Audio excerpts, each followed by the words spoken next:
Rain hammered the glass walls of the Chicago penthouse like bullets trying to break through. Below, the city burned gold under storm clouds, while inside, 23-year-old Celine Vale stood trembling, not from cold, but from the realization that her mother had just sold her to the most dangerous man in Illinois. Vivian Vale, draped in diamonds and designer lies, smiled like she'd closed a business deal instead of destroying her daughter's life. Across the mahogany desk sat Damien Moretti, tattooed arms crossed, reputation soaked in blood. When he lifted Celine's bruised face and asked who hurt her, something lethal flickered behind his eyes. Not at her, but at the woman who'd spent 23 years teaching her daughter she was worthless. If you want to see what happens when a monster meets someone more dangerous than himself, stay until the end. Drop a like, comment what city you're watching from, and let's see how far this story travels. The storm outside matched the chaos inside Celine's chest. She'd known something was wrong the moment her mother dragged her from the car without explanation. Vivian didn't do anything without calculation. Every word, every gesture, every public appearance designed to protect the image she'd spent decades building. Chicago's golden philanthropist, champion of broken women and abandoned children. Celine had always been the secret Vivian kept hidden. The mistake. The daughter who existed only when cameras weren't rolling. Now she stood dripping rainwater onto Italian marble floors, while her mother negotiated with a man whose name made politicians nervous. Damien Moretti didn't just run criminal operations. He was the underworld in Chicago. Everyone knew his reputation. Nobody said his name out loud unless they wanted attention they couldn't survive. Vivian, somehow, had decided this was the man who could erase her problems. "She's yours now," Vivian said, voice sharp as broken glass. "Consider the debt paid." Celine's stomach dropped. Paid. Like she was currency. She'd spent her entire life being treated like an inconvenience, but this, being traded like livestock, shattered something fundamental inside her chest. Her hands shook, her vision blurred. She wanted to scream, to run, to fight, but years of conditioning kept her frozen. Vivian had trained her well. Speak only when spoken to, disappear when guests arrived, apologize for existing. Damien hadn't moved from behind the desk. He was younger than Celine expected, maybe early 30s, but everything about him radiated control. Dark hair, sharp jaw, tattoos crawling up both forearms like shadows trying to escape his skin. He wore expensive clothes the way other men wore armor. His eyes, though, cold, calculating, unreadable. Celine had learned to recognize violence before it arrived. Her mother's moods shifted like weather, and survival meant reading the signs early. But Damien's expression gave her nothing. No anger, no amusement, no disgust, just silence. Finally he stood. Vivian's confidence flickered. Damien moved around the desk slowly, deliberately, and Celine braced herself. She'd been hit before, knew how to absorb the impact, how to make herself smaller, how to apologize before the blow landed. But Damien didn't raise his hand.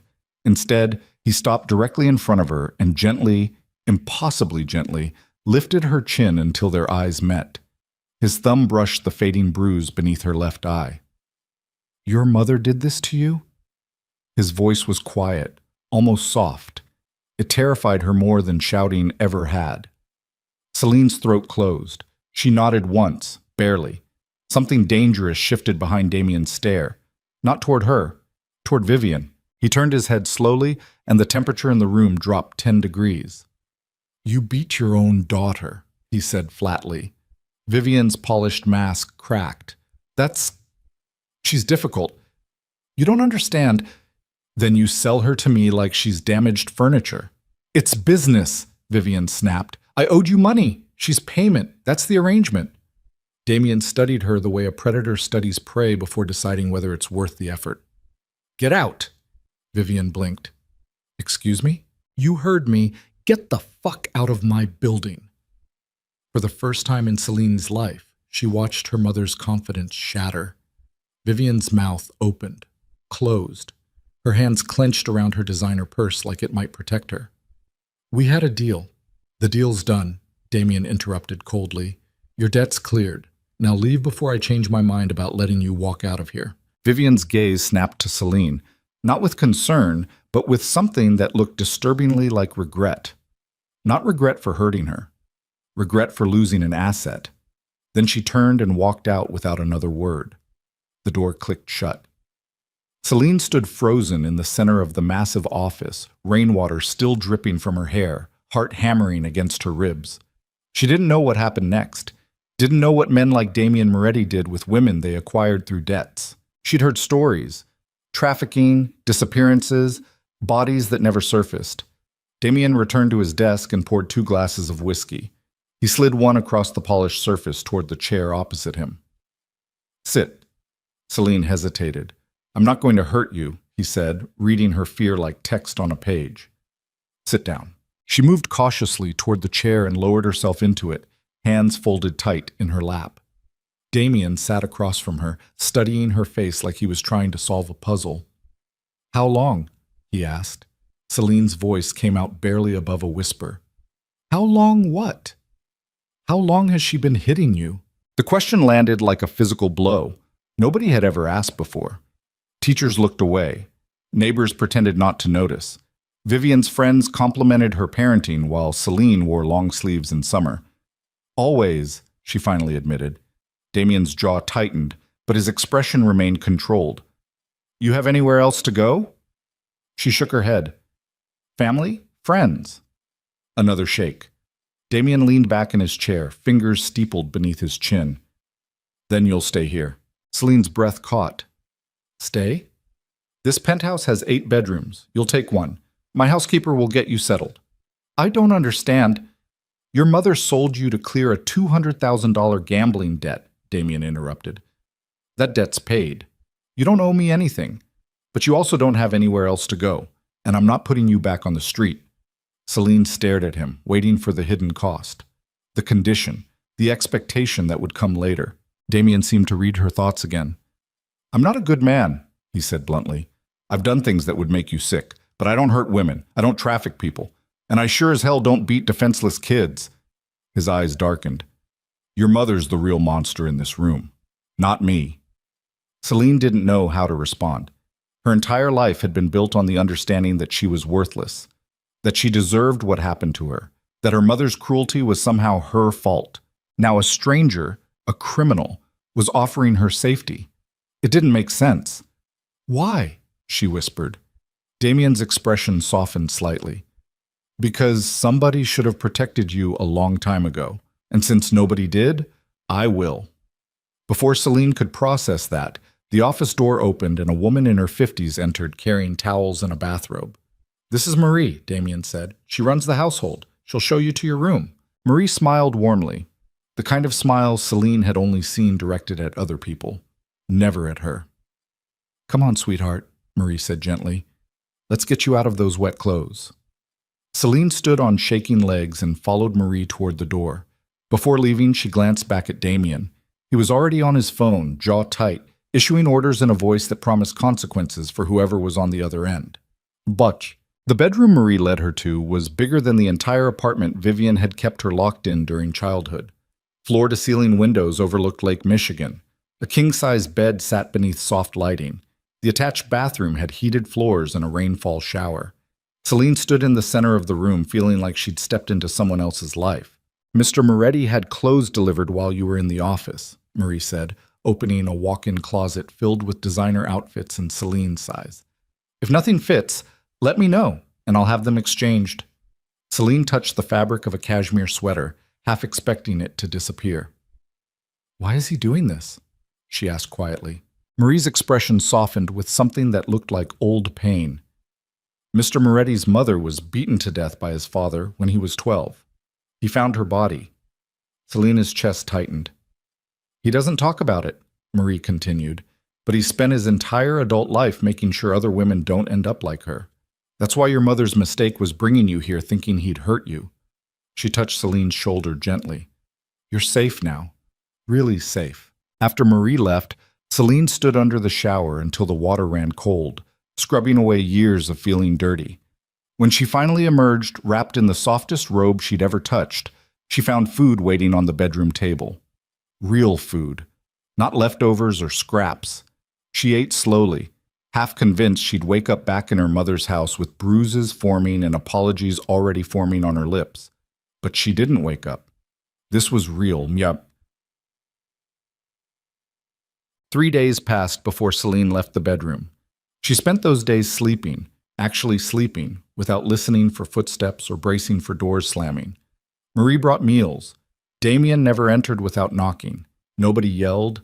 Nobody demanded explanations for existing. It felt like a trap. On the fourth morning, Celine finally ventured into the main living area. The penthouse was massive. Modern furniture, expensive art, windows everywhere, flooding the space with natural light. Damien sat at the kitchen island reading a tablet, coffee steaming beside him. He glanced up when she entered. "You sleep okay?" Celine nodded, still cautious. "Hungry?" Marie doesn't cook breakfast," Damien interrupted, standing. "I do." He moved to the stove and started pulling out ingredients. Eggs, bacon, fresh bread. Within minutes, the kitchen smelled better than anything Celine remembered from childhood. She perched carefully on a bar stool, watching him work. "You don't have to do this," she said quietly. "Do what?" "Pretend to care." Damien cracked eggs into a pan without looking at her. "I'm not pretending." "You don't even know me.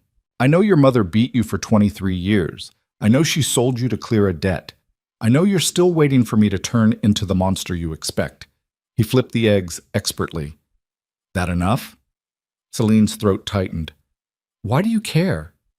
Damien plated the food and slid it across the counter toward her. "Eat first. Then I'll explain." She obeyed, and the food tasted like something from a restaurant. When she finished, Damien poured her coffee and leaned against the counter. "My father was a piece of shit," he said bluntly. "Drunk, violent, beat my mother whenever he felt like it. I was too small to stop him." His jaw tightened. "One night, he went too far. I came home from school and found her dead on the kitchen floor." Celine's chest ached. "I was 12, Damien continued. "Spent the next 6 years in foster care getting knocked around by people who were supposed to protect me. By the time I aged out, I'd learned 2 things. The world doesn't give a shit about people like us. And if you want to survive, you become dangerous." "So you became this," Celine said softly. "I became successful," Damien corrected. "I built an empire, made money, gained power, scared people into leaving me alone." He met her eyes. "But I also made a promise that I'd never let another woman end up like my mother if I could stop it." "Is that why you took me in?" "That's why I didn't let your mother walk out of here thinking she won." His expression hardened. "She didn't just fail to break you, Celine. She handed you to the one person in Chicago who'd actually protect you." Celine didn't know what to say. Damien pushed off the counter. "You can stay here as long as you want. No expectations, no conditions. When you're ready to figure out what comes next, we'll talk." He started to leave, then paused. "One more thing," he said quietly. "Your mother's going to realize eventually that she made a mistake. When she does, she'll try to get you back. Not because she cares, but because she can't stand losing control." Celine's blood went cold. "If she contacts you," Damien continued, "you tell me immediately. Understood?" She nodded. "Good." He left her alone in the kitchen, and for the first time in her life, Celine felt something dangerous stirring inside her chest. Not fear, anger. 2 weeks passed. Damien kept his word. No expectations, no demands, no hidden costs. Instead, he did something Celine didn't expect. He taught her. Not cooking or cleaning or how to be useful. He taught her how the world actually worked, how power moved through Chicago, how money bought silence, how reputation protected monsters better than any weapon. They'd sit in his office while he handled business, and he'd explain what was really happening beneath the surface. "See that?" he said one afternoon, gesturing to a news broadcast showing Vivian at a charity event. "Your mother's not a philanthropist, she's a money launderer." Celine stared at the screen. "What?" "The Veil Foundation. It's a front. Dirty money goes in through donations. Clean money comes out through grants and programs." He pulled up financial records on his tablet. "She's been doing it for years." Celine's stomach twisted as Damien showed her the proof. Shell companies, offshore accounts, falsified tax documents. "Why hasn't anyone stopped her?" Celine asked. "Because she's good at hiding it, and because people don't want to believe that the woman raising money for abused children is actually abusing her own daughter." The words hit like a physical blow. Damien's expression softened. I'm not showing you this to hurt you. I'm showing you so you understand who she really is. Not the woman on TV, the one behind closed doors. Over the following days, Damien pulled back every layer of Vivian's carefully constructed image. The foundation she ran, funded partially by trafficking operations overseas. The politicians she supported, bought and paid for. The awards she collected, bribes disguised as recognition. Vivian Vale wasn't a humanitarian. She was a predator wearing a designer gown. And Celine had spent her entire life believing she was the problem. One evening, Damien found Celine standing at the windows overlooking the city. You're quiet tonight, he observed. Celine's reflection stared back at her in the glass. I've been thinking. About? Her. Celine's hands clenched into fists. My whole life, I thought I deserved what she did to me, that I was difficult, that I made her angry, that if I just tried harder, she'd stop. Damien moved beside her, his own reflection joining hers in the window. And now? He asked quietly. Now I know she's a liar. Celine's voice shook with fury.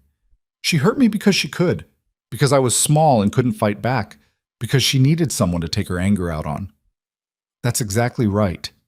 Celine turned toward him, tears burning her eyes. I hate her. The words ripped out of her chest like something that had been buried too long. I hate her, she repeated louder. I hate her so much it feels like it's going to kill me. Instead of recoiling, Damien nodded with quiet approval. Good, he said firmly. That means she didn't break you. Celine's tears spilled over, and for the first time in her life, she didn't apologize for crying. Damien didn't tell her to calm down or stop making noise. He just stood there, solid and unmoving, while years of buried rage finally exploded out of her. When she finally stopped shaking, Damien handed her a glass of water. You want to know what real power looks like? He asked. Celine nodded, throat raw. It's not pretending you're fine. It's not swallowing your anger and hoping it goes away. His dark eyes locked onto hers. Real power is looking at the person who hurt you and deciding what happens next. What do you mean? Damien's expression hardened. Your mother destroyed you because she thought she could. Now you get to decide what she loses. Celine's breath caught. You want me to go after her? I want you to stop being afraid of her. He stepped closer. She took 23 years from you. You don't get that time back. But you do get to decide whether she walks away thinking she won. How? Damien's smile was cold and dangerous. By showing Chicago who Vivian Vale really is. The plan began the next morning. Damien had resources Celine couldn't comprehend. Private investigators, hackers, financial analysts, people who owed him favors, and people who feared him enough to deliver results immediately.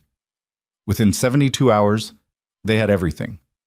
Every medical report from Celine's childhood documenting suspicious injuries, every financial transaction showing money laundering through the Vale Foundation, every offshore account hiding Vivian's stolen wealth, every photograph of Celine's bruised face that teachers had reported and authorities had ignored, and one document that made Celine's blood turn to ice. Damien slid it across his desk toward her. A life insurance policy. $2 million. Beneficiary? Vivian Vale.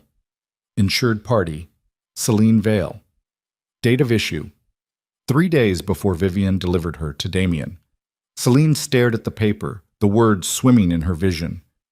She took out life insurance on me, she whispered.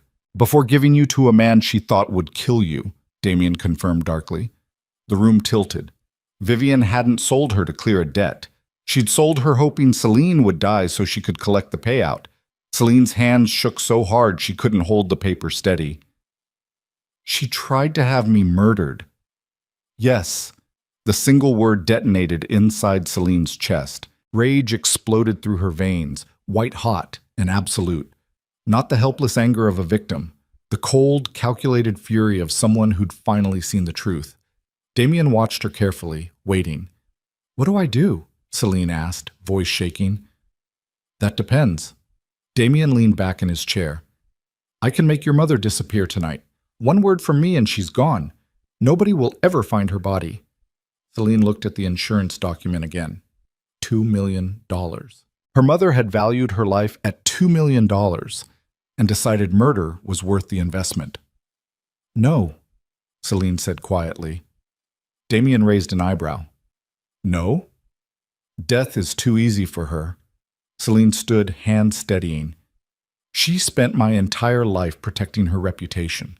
I want her to lose the only thing she ever loved. Understanding flickered in Damien's eyes. Her image. Exactly. You want to destroy her publicly. I want everyone in Chicago to know what she really is. Celine's voice hardened. I want her to lose her foundation, her awards, her friends, her status, everything. Damien's smile was slow and dangerous. Then we're going to need a stage. Achemans. The annual Vale Foundation Gala was 3 weeks away. Every year, Chicago's elite gathered at the Palmer House to celebrate Vivian's humanitarian work. Senators, CEOs, celebrities, media coverage. Millions of dollars raised for protecting vulnerable women and children. This year, the foundation was honoring Vivian with the Compassionate Leadership Award. Damien's smile was vicious when he showed Celine the event details. Perfect, he said. Over the next 3 weeks, they prepared meticulously. Every document verified by independent sources. Every financial record traced to its origin. Every witness willing to testify if necessary. They weren't just exposing Vivian, they were executing her, publicly, irreversibly. The night before the gala, Celine stood in front of the mirror wearing the black gown Damien had chosen for her. Simple, elegant, unforgiving. Marie had done her makeup to emphasize her features, but deliberately left the fading bruise on her cheek visible. Evidence. Damien appeared behind her in the mirror wearing a perfectly tailored black suit that somehow made him look even more dangerous. You ready? He asked. Celine met his eyes in the reflection. She's going to try to destroy me the moment she sees me, Celine said quietly. Let her try. Damien's voice was lethal. You're not the scared girl she remembers, and tomorrow night, the entire city is going to find out what she really is. Celine turned to face him directly. Thank you, she said, for everything. Damien's expression softened slightly. You did the hard part.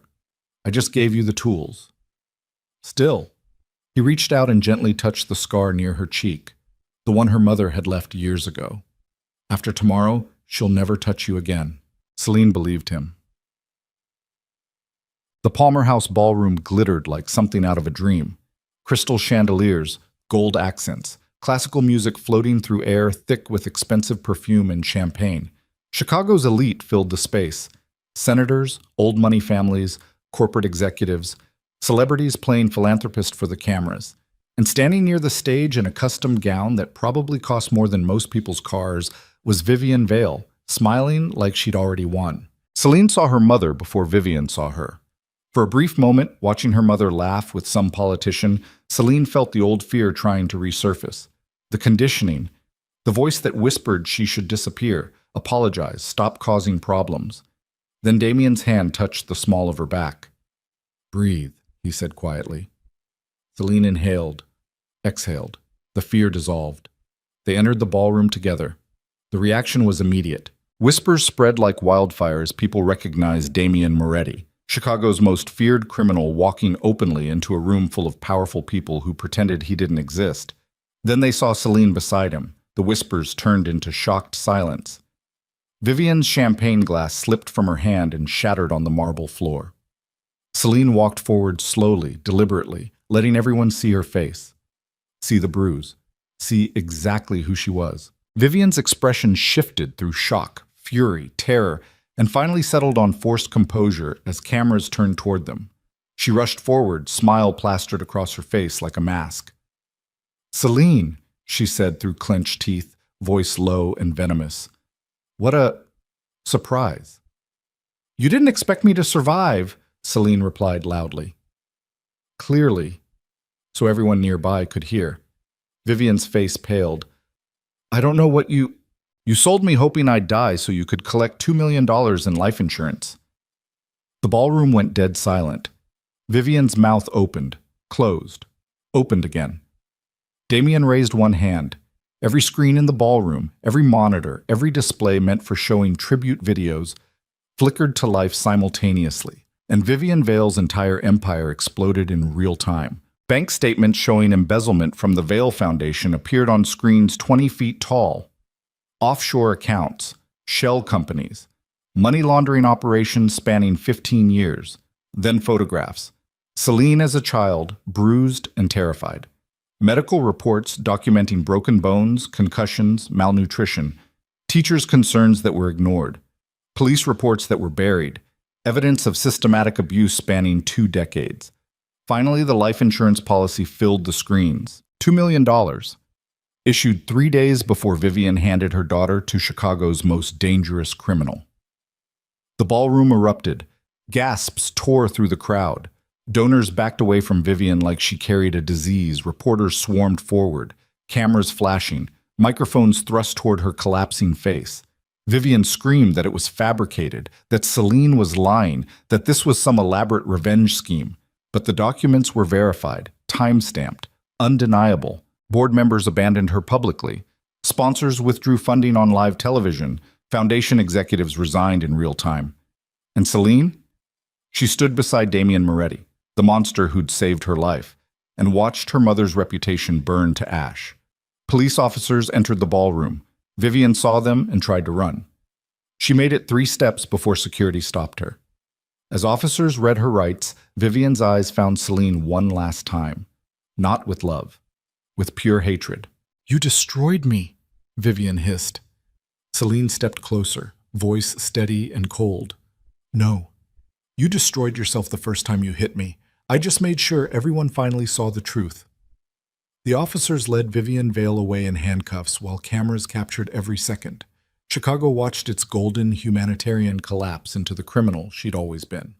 And Celine Vale, for the first time in her life, stood in a room full of powerful people and felt absolutely untouchable. Damien's hand found hers. "You okay?" he asked quietly. Celine watched her mother disappear through the ballroom doors. "Yeah," she whispered, "I really am." But as celebration turned to chaos around them, neither of them noticed the man in the back of the ballroom watching with cold calculation. A man whose business partnership with Vivian Vale had just been publicly exposed. A man who now had 2 million reasons to make sure Celine Vale never made it home alive. The champagne kept flowing even after the police dragged Vivian out in handcuffs. That's how Chicago worked. Scandal erupted, cameras captured everything, and within 15 minutes the wealthy crowd had moved on to discussing vacation homes and stock portfolios like they hadn't just witnessed a public execution. Celine stood frozen near the ballroom entrance while Damien fielded questions from reporters with practiced ease. He deflected inquiries about his involvement, redirected attention toward the evidence, made it clear he was simply helping expose the truth. He was good at this. Too good. Celine's hands trembled despite the victory. She'd spent weeks preparing for this moment, imagining how it would feel to finally destroy her mother's reputation. But now that it was done, she felt hollow instead of triumphant. Empty. Like she'd used every ounce of strength just to survive the confrontation and now had nothing left. Damien's hand touched her elbow gently. "We should go," he said quietly, steering her toward the exit. Celine followed numbly, barely registering the cameras flashing or reporters shouting questions. The adrenaline was draining from her system, leaving exhaustion in its wake. Her legs felt unsteady, her vision blurred at the edges. They made it to Damien's car, a black SUV with tinted windows, and climbed inside. The door closed, muffling the chaos outside. Celine leaned her head against the cool glass and closed her eyes.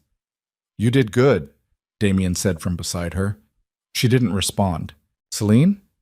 I don't feel good." Her voice came out flat, disconnected. "I thought I'd feel, I don't know, something, but I just feel tired." Damien's expression softened. "That's normal. You've been running on survival mode for weeks. Now that the threat's neutralized, your body's crashing." "Is it always like this? After big fights?" "Yeah." He glanced toward the driver. "Take us home, Marcus." The SUV pulled away from the Palmer house, leaving the chaos behind. But as they merged into Chicago traffic, Celine noticed something that made her stomach tighten. Another vehicle, a dark sedan, pulled out behind them, following. She sat up straighter, pulse quickening. "Damien?" He was already watching the rearview mirror, jaw tight. "Marcus," he said calmly. "We've got company." The driver's eyes flicked to the mirror. "Confirmed. Want me to lose them?" "Not yet. Let's see what they want." Celine's chest constricted. "Who is it?" "Could be reporters." Damien's tone suggested he didn't believe that. "Could be someone with a grudge." "Against who?" "Both of us." His hand moved to his jacket, checking something Celine couldn't see. "Your mother had business partners, people who profited from her operations. Now that she's exposed, they're exposed too." The sedan closed the gap between them. Marcus accelerated smoothly, weaving through traffic without drawing attention. The sedan matched their speed, staying 2 cars back but clearly tailing them. Damien pulled out his phone and made a call. "Yeah, it's me. I need eyes on a dark sedan, Illinois plates, currently following me southbound on Michigan Avenue." He listened briefly. "Copy that. Keep someone ready." He ended the call and met Celine's terrified gaze. "It's going to be fine," he said evenly. "We're not going to the penthouse right now. We're going somewhere safer." "Where?" "One of my properties. Off the grid." Marcus took a sharp turn down a side street. The sedan followed immediately, no longer bothering with subtlety. "They're not even hiding anymore," Marcus muttered. Damien's expression hardened. "Then we stop playing nice. Take the next left, then pull into the warehouse district. Let's see if they're stupid enough to follow us into my territory." The SUV accelerated hard, engine roaring as they barreled through intersections. Celine gripped the door handle, heart hammering against her ribs. This wasn't supposed to happen. They'd won. Her mother was in custody. It was supposed to be over. But the sedan stayed behind them like a predator locked onto prey. Marcus yanked the wheel left, tires screaming as they flew down a narrow street lined with industrial buildings. The sedan followed without hesitation. Then brake lights flared ahead. 2 black SUVs blocked the road completely, forming a wall. Marcus slammed the brakes, bringing them to a controlled stop 30 feet away. The sedan behind them stopped too. They were boxed in. Celine's breath came in short, panicked gasps. "What's happening?" Damien's jaw was stone. "Stay in the car. Lock the doors after I get out. Don't open them for anyone except me." "What?" "Do it, Celine." He exited the SUV, and Marcus immediately hit the locks. Celine watched through the windshield as Damien approached the blockade alone, hands visible, but posture radiating controlled violence. 4 men emerged from the vehicles ahead, another 3 from the sedan behind, 7 against 1. Celine's hands shook. She wanted to scream at Damien to get back in the car, to run, to do anything except stand there like he wasn't outnumbered. But Damien didn't look scared. He looked lethal. The man who emerged from the lead SUV was tall, silver-haired, wearing an expensive suit. He smiled like they were meeting for drinks instead of a confrontation in an abandoned warehouse district. "Mr. Moretti," the man called out. "Quite the spectacle tonight." Damien's voice carried clearly through the night air.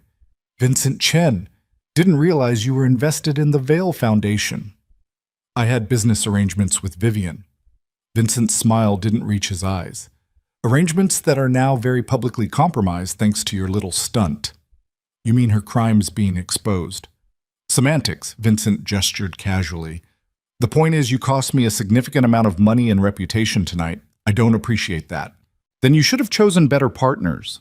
Vincent's expression darkened. "I'm willing to overlook this incident if you do something for me." "I'm listening." "The girl." Vincent nodded toward the SUV where Celine sat frozen. "Hand her over. She's the primary witness to everything that went public tonight. Without her testimony, most of those charges against Vivian disappear. My business interests stay protected." Celine's blood turned to ice. Damien's response was immediate and cold. "No." "I'm offering you a peaceful resolution," Vincent pressed. "You walk away clean. I deal with the girl quietly. Nobody gets hurt unnecessarily." "I said no." Vincent sighed like Damien was being unreasonable. "You're making this more difficult than it needs to be." "Then leave." Damien's hand moved subtly toward his jacket.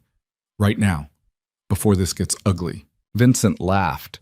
"You're outnumbered 7-1, Moretti. You really think you're walking out of here?"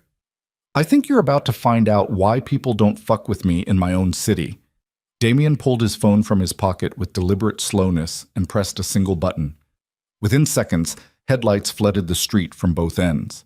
6 more vehicles appeared, surrounding Vincent's men completely. Doors opened and armed figures emerged, each one moving with military precision. Vincent's confident smile evaporated. 7-1, Damien repeated softly. You should have done better math. The tension stretched like a wire about to snap. Celine couldn't breathe. She'd never seen this side of Damien, the side that commanded an army with a single phone call, the side that made grown men back down just by existing. Vincent raised his hand slowly. There's no need for violence. Then get the fuck out of my district. Damien's voice was granite. And if you or anyone working for you comes near Celine Vale again, I'll make sure you disappear so completely your own mother won't remember your name. Vincent stared at him for a long moment, weighing his options. Then he nodded curtly to his men and retreated to his vehicle. The blockade dissolved. Vincent's convoy disappeared into the night, leaving Damien standing alone in the middle of the street. His reinforcements melted away just as quickly, vanishing like ghosts. Marcus unlocked the doors. Damien climbed back into the SUV, composed as if nothing had happened. But Celine saw his hands. They were shaking slightly. Are you... I'm fine. Damien's voice was clipped. Marcus, take us to the safe house. They drove in heavy silence. Celine wanted to ask 1,000 questions but couldn't form words. Her entire body buzzed with leftover adrenaline and terror. 20 minutes later, they pulled into an underground garage beneath what looked like an abandoned factory.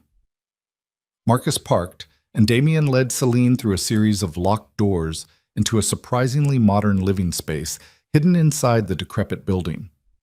Steel-reinforced walls, high-tech security systems, comfortable furniture that looked out of place in the industrial setting. This is one of my emergency locations, Damien explained, pouring himself a drink with hands that had finally stopped shaking. Off the books. Nobody outside my inner circle knows it exists. Celine sank onto the couch, legs finally giving out. Who was that man? Vincent Chen runs one of the largest smuggling operations on the West Coast.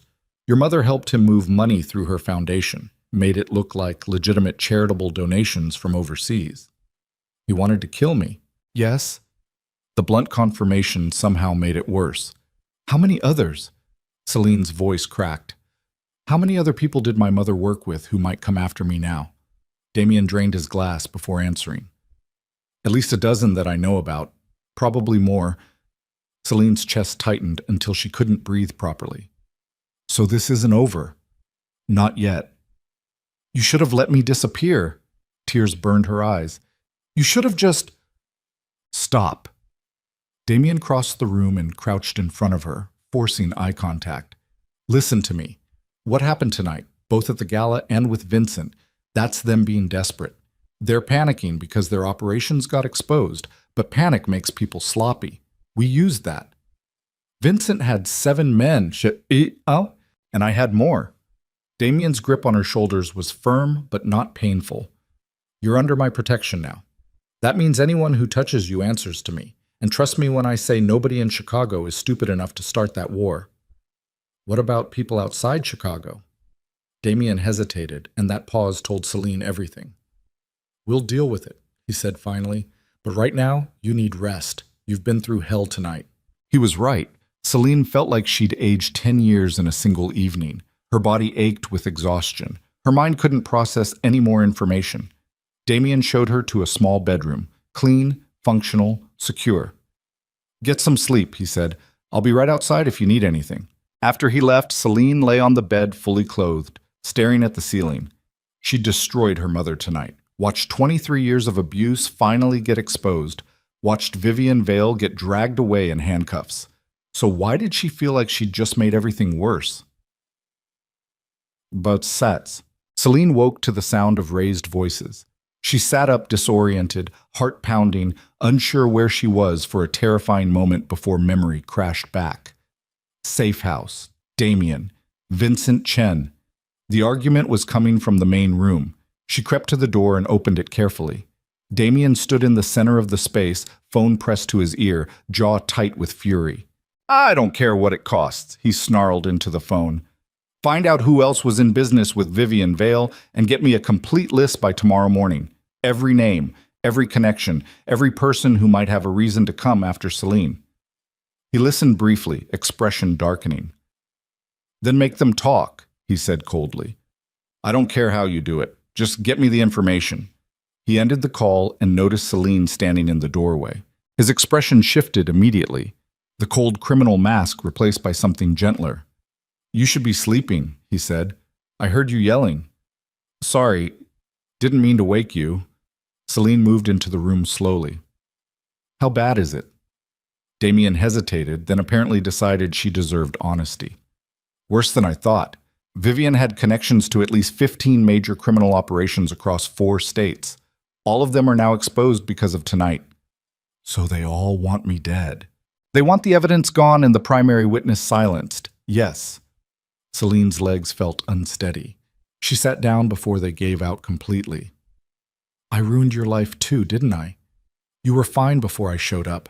Now you're in the middle of a war because of me. No. Damien's voice was sharp. You didn't start this. Your mother did when she decided to use you as collateral. I chose to protect you. That's on me, not you. But, Celine. He sat beside her, close enough that she could see the exhaustion in his eyes. I've spent 15 years building my reputation in this city. I've done things that would make you sick, hurt people, destroyed lives, made choices I can't take back. His jaw tightened. But protecting you? That's the first thing I've done in a long time that actually feels right. Even if it costs you everything? Even then. The conviction in his voice made Celine's chest ache. Nobody had ever protected her before. Nobody had ever thought she was worth the trouble. And now this man, this dangerous, violent man, was willing to go to war for her. Why? She whispered. Damien's expression softened. Because somebody should have done it years ago. And because, he paused, choosing words carefully, because you remind me that not everyone in this world is broken beyond repair. Before Celine could respond, his phone buzzed with an incoming message. Damien read it, and his entire body went rigid. What? Celine asked, fear spiking through her chest. He showed her the screen, a photograph. The penthouse where they'd been living, windows shattered, interior destroyed, furniture overturned and slashed apart. Someone had broken in. The message beneath the photo was simple and terrifying. You can't hide her forever. Celine's hands started shaking. They know where you live. They know where I lived, Damien corrected grimly. I've got 3 other properties they don't know about. We'll move again tomorrow. And after that, we just keep running? No. Damien's expression turned dangerous. We go on offense. What does that mean? It means I'm done reacting to threats. He stood pacing like a caged predator. Vivian's partners think they can scare us into submission. They're wrong. We're going to dismantle their operations one by one until there's nobody left who wants you dead. Celine stared at him. That's insane. That's survival. You're talking about going after a dozen different criminal organizations. I'm talking about protecting what's mine. Damien's eyes locked onto hers with intensity that made her breath catch. You're under my protection now. That means anyone who threatens you is threatening me, and I don't let threats stand. The possessive edge in his voice should have scared her. Instead, it made her feel something she'd never experienced before. Wanted, like she actually mattered to someone. What do you need me to do? She asked quietly. Damien's expression shifted, surprise flickering across his features before settling into something that looked almost like pride.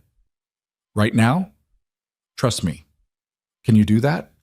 Celine thought about everything he'd done for her, taking her in, teaching her, protecting her, fighting for her. Yes, she said. I trust you. The admission hung between them like a promise. Totik. Dawn broke over Chicago while they planned their counterattack. Damien had called in his most trusted people, Marcus, who'd been his driver and bodyguard for 8 years, a woman named Lucia, who handled intelligence gathering, and a quiet man named Eric, who apparently specialized in making problems disappear. They sat around a table covered in documents, photographs, and maps while Damien outlined the strategy. Vivian Vale worked with 15 criminal operations that we know of, he began. Vincent Chen was the biggest, but not the only one. We need to systematically eliminate each threat. By eliminate, you mean... Celine trailed off. Expose their operations, get them arrested, Destroy their business interests. Damien's eyes were cold. Whatever it takes to neutralize them as threats to you. Lucia tapped a photograph. Chen's going to be the hardest. He's got political connections and enough money to buy his way out of most charges. Then we don't rely on the legal system, Damien said flatly. We hit him where it hurts, his supply chains. Eric, I need you to identify his primary smuggling routes and shut them down. Make it expensive for him to operate. Eric nodded silently. What about the others? Marcus asked. Damien pulled up a list. Most of them are smaller players who used Vivian's foundation as a money laundering front. Without that operation, they're vulnerable. We leak information to the right authorities, let the system do our work for us. And if the system doesn't work, Lucia pressed, then we get creative. Celine listened to them discuss criminal operations like business deals, her stomach churning with the realization of what she'd dragged Damien into. This wasn't just protecting her anymore. This was war. I have a question, she said quietly. Everyone turned toward her. What happens to me after this is over, assuming we survive? Damien's expression was unreadable. What do you want to happen? I don't know. Celine's voice wavered. I spent my whole life being told I was worthless. Then you showed me I wasn't. But I still don't know who I am without her. Then you figure it out, Damien said simply. You've got time. Do I? Because it sounds like every criminal in the Midwest wants me dead. Not every criminal. Damien's smile was dangerous. Just the ones who are stupid enough to partner with your mother. And by the time we're done, there won't be any of those left. The confidence in his voice should have been reassuring. Instead, Celine felt the weight of what was coming. 3 days passed in the safe house while Damien's team worked. Eric successfully sabotaged 2 of Vincent Chen's smuggling operations, costing him millions. Lucia leaked financial information about 4 of Vivian's other partners to federal investigators. Marcus coordinated security, ensuring nobody got close to their location. And Celine tried not to think about the body count mounting because of her. On the 4th morning, Damien found her staring out the reinforced window at the Chicago skyline. You're thinking too much, he observed. People are dying because I wanted revenge on my mother. People are dying because they chose to work with a monster. Damien moved beside her. Don't take responsibility for their choices. How do you do it? Celine turned toward him. How do you hurt people and not feel guilty? Damien was quiet for a long moment. I do feel guilty, he finally admitted, every single day. But guilt doesn't change anything, doesn't bring anyone back, doesn't undo the damage. His jaw tightened. So I live with it, and I try to make sure the people I hurt actually deserve it. And how do you decide who deserves it? Honestly, I don't always get it right. He met her eyes. But I know your mother deserved what happened to her, and I know the people trying to kill you for exposing her deserve what's coming. Celine wanted to argue, but she couldn't. Not when she remembered the life insurance policy, the years of abuse, the calculated cruelty. I'm glad she's in jail, Celine said quietly. Is that wrong? No, it's human. I keep waiting to feel bad about it, about everything. But I don't. Her voice dropped to a whisper. I'm glad I destroyed her. Does that make me like her? Damien's hand found her chin, gently turning her face toward his. Your mother hurt you because it made her feel powerful, he said firmly. You exposed her because it was the truth. Those aren't the same thing. But what if I enjoyed it, watching her fall apart? Then you enjoyed justice. His thumb brushed her cheek. There's nothing wrong with that. The touch sent electricity through Celine's entire body. She'd been living in close quarters with Damien for weeks now, and somewhere along the way her feelings had shifted from gratitude to something more complicated, something dangerous. Damien seemed to realize the same thing because his hand dropped away immediately. We should maintain boundaries, he said, voice carefully neutral. You're vulnerable right now. I don't want to take advantage of that. Celine's chest tightened with something that felt like disappointment. What if I don't want boundaries? Celine, you've been protecting me, teaching me, making me feel like I actually matter, and now you're saying we need to keep distance? Because you need space to figure out who you are without your mother defining you, Damien explained. I don't want to become another person controlling your life. You're not controlling me. You're the first person who ever gave me choices. Exactly. So make them clearly, when you're not running for your life. When you have time to actually think without fear clouding everything. His eyes searched hers. I'm not going anywhere. But you need to know what you want without trauma making the decision for you. The logic made sense. Celine hated that it made sense. Before she could respond, Lucia burst into the room with her laptop. We've got a problem, she announced, turning the screen toward them. A news broadcast played, footage from earlier that morning. Vincent Chen giving an interview outside his lawyer's office, looking calm and collected despite the sabotage his operations had suffered. Mr. Chen, do you have any response to the allegations that you were involved with Vivian Vale's criminal activities? Vincent smiled smoothly. Vivian Vale was a respected member of Chicago society who fooled many people, myself included. I donated to her foundation in good faith. Any suggestion that I knew about her illegal activities is baseless slander. What about the recent disruptions to your shipping operations? Industrial accidents happen. I'm working with insurance companies to resolve the losses, but I certainly don't blame anyone for those unfortunate coincidences. The reporter pressed further. And regarding Celine Vale, do you believe she was complicit in her mother's crimes? Vincent's expression turned sympathetic, perfectly calculated. That poor girl has been through a terrible ordeal. I hope she gets the help she needs to process everything. Though I do worry about the influence of certain unsavory individuals who may be manipulating her for their own purposes. The implication was crystal clear. He was painting Damien as the villain, positioning himself as the victim of unfounded attacks. Son of a bitch, Damien muttered. It gets worse, Lucia said. She pulled up another video, social media footage from the past 24 hours. People defending Vivian Vale, claiming the evidence was fabricated, that Celine was lying, that Damien Moretti had manufactured the entire scandal to damage his criminal competitors. Public opinion was turning. How is this happening? Celine asked, horror rising in her throat. The evidence was real. Everyone saw it. Because Vincent Chen has enough money to buy a counter-narrative, Damien said grimly.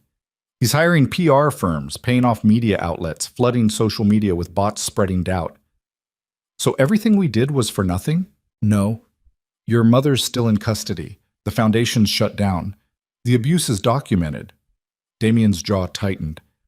But Vincent's turning this into a war of public perception, and that's a war I can't win with force. Celine felt the ground shifting beneath her. They'd won the battle at the gala, exposed the truth, but now Vincent was rewriting history in real time, and she couldn't stop him. There has to be something we can do, she said desperately. Lucia closed her laptop. Actually, there might be. Vincent's using the media to attack you, which means he's counting on you staying silent. What if you didn't? What do you mean? Go public yourself, give an interview, tell your story in your own words before he can twist it any further. Damien's expression darkened. That puts a target on her back. The target's already there, Lucia countered. At least this way she controls the narrative.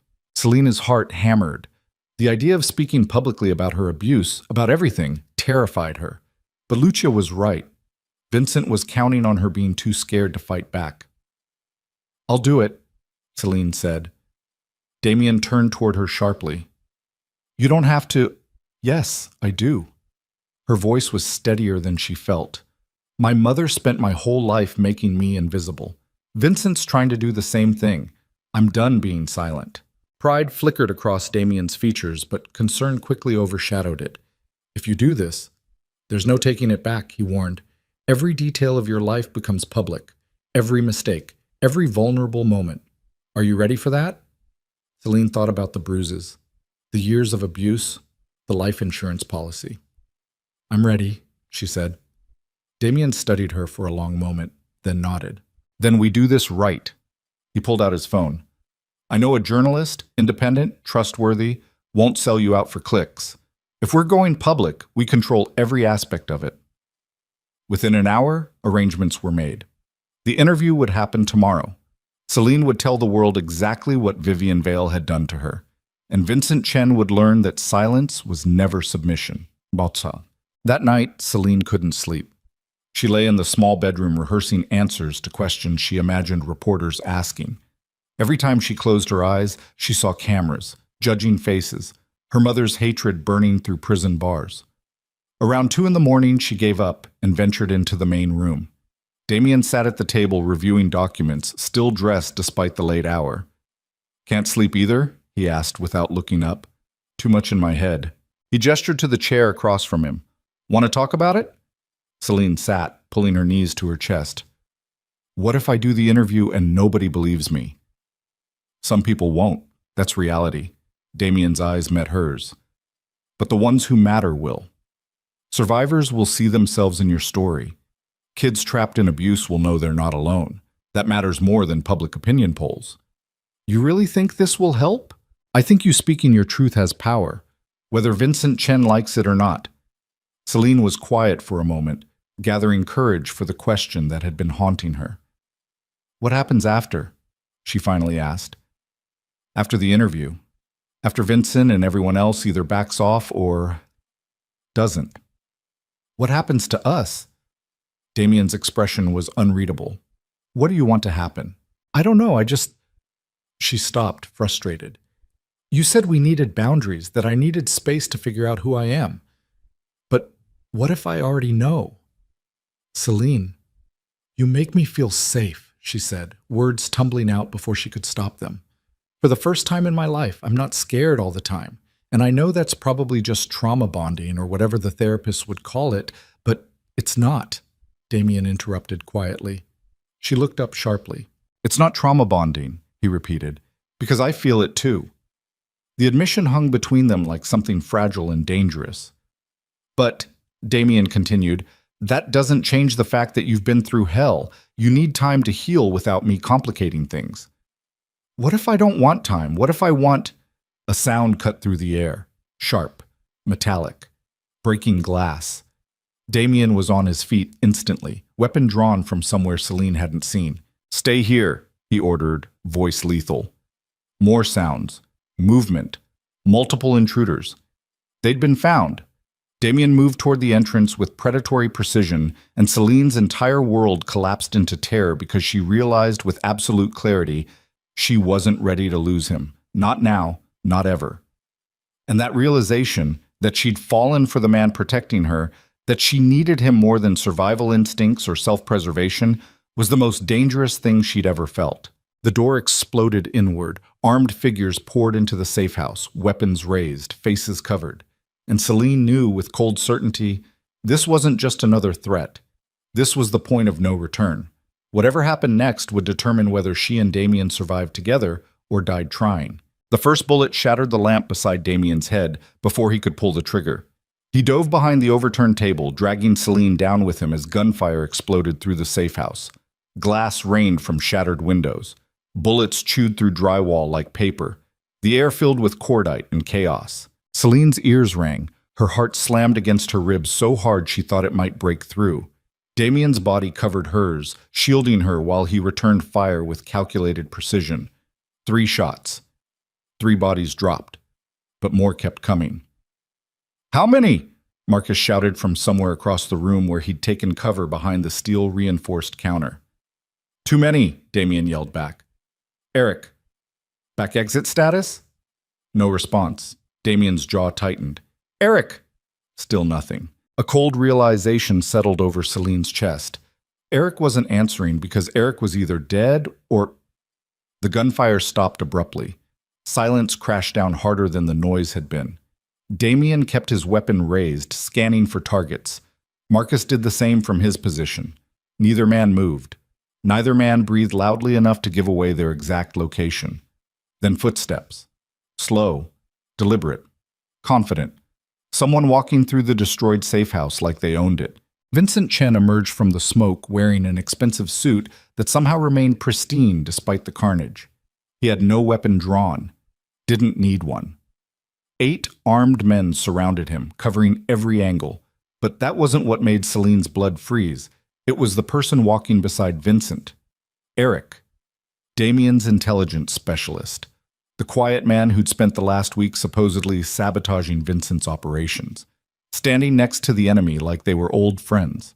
"You son of a bitch!" Marcus snarled, weapon tracking Eric immediately. Eric's expression remained neutral. Empty. like he felt nothing about the betrayal. Damien didn't lower his gun, but Celine felt his entire body go rigid against hers.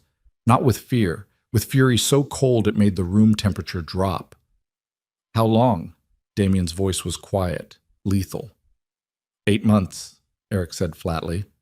Vincent approached me after you took out his competitor in Milwaukee, made me an offer I couldn't refuse. So you've been feeding him information this entire time. Every single detail, your locations, your operations, your security protocols. Eric's eyes were dead. Including this safe house, which, by the way, was never off the books. I made sure Vincent knew about it from the beginning. Celine felt Damien's hand tighten on his weapon, the only sign of emotion he allowed himself. Vincent smiled like he'd already won. You should have taken my offer at the warehouse, Moretti. Hand over the girl, walk away clean, but you had to make it personal. You threatened someone under my protection, Damien said coldly. That's always personal. And now look where that loyalty got you. Vincent gestured to the destroyed room, cornered, outgunned, with nowhere left to run. I've been in worse situations, not with her life on the line. Vincent's gaze shifted to Celine, and she felt violated by the way he looked at her, like she was already dead. Here's what's going to happen. You're going to hand Celine Vale over to me. Then you're going to disappear from Chicago and never come back. Do that, and I'll let you and your driver walk out of here alive. And if I refuse, then I kill all 3 of you right now, and I still get what I want. Vincent's smile widened, though I'd prefer to avoid the mess. You've made me a lot of money over the years, Damien. I'd rather not waste that relationship over one traumatized girl. Celine's hands shook. She wanted to tell Damien to take the deal, to save himself and Marcus, that her life wasn't worth theirs. But before she could speak, Damien did something that shocked everyone in the room. He laughed, not nervously, not desperately, with genuine dark amusement. You really think this was an accident? Damien asked, still chuckling. Vincent's smile faltered. What?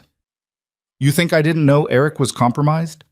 Eric's neutral expression cracked for the first time, confusion flickering across his features.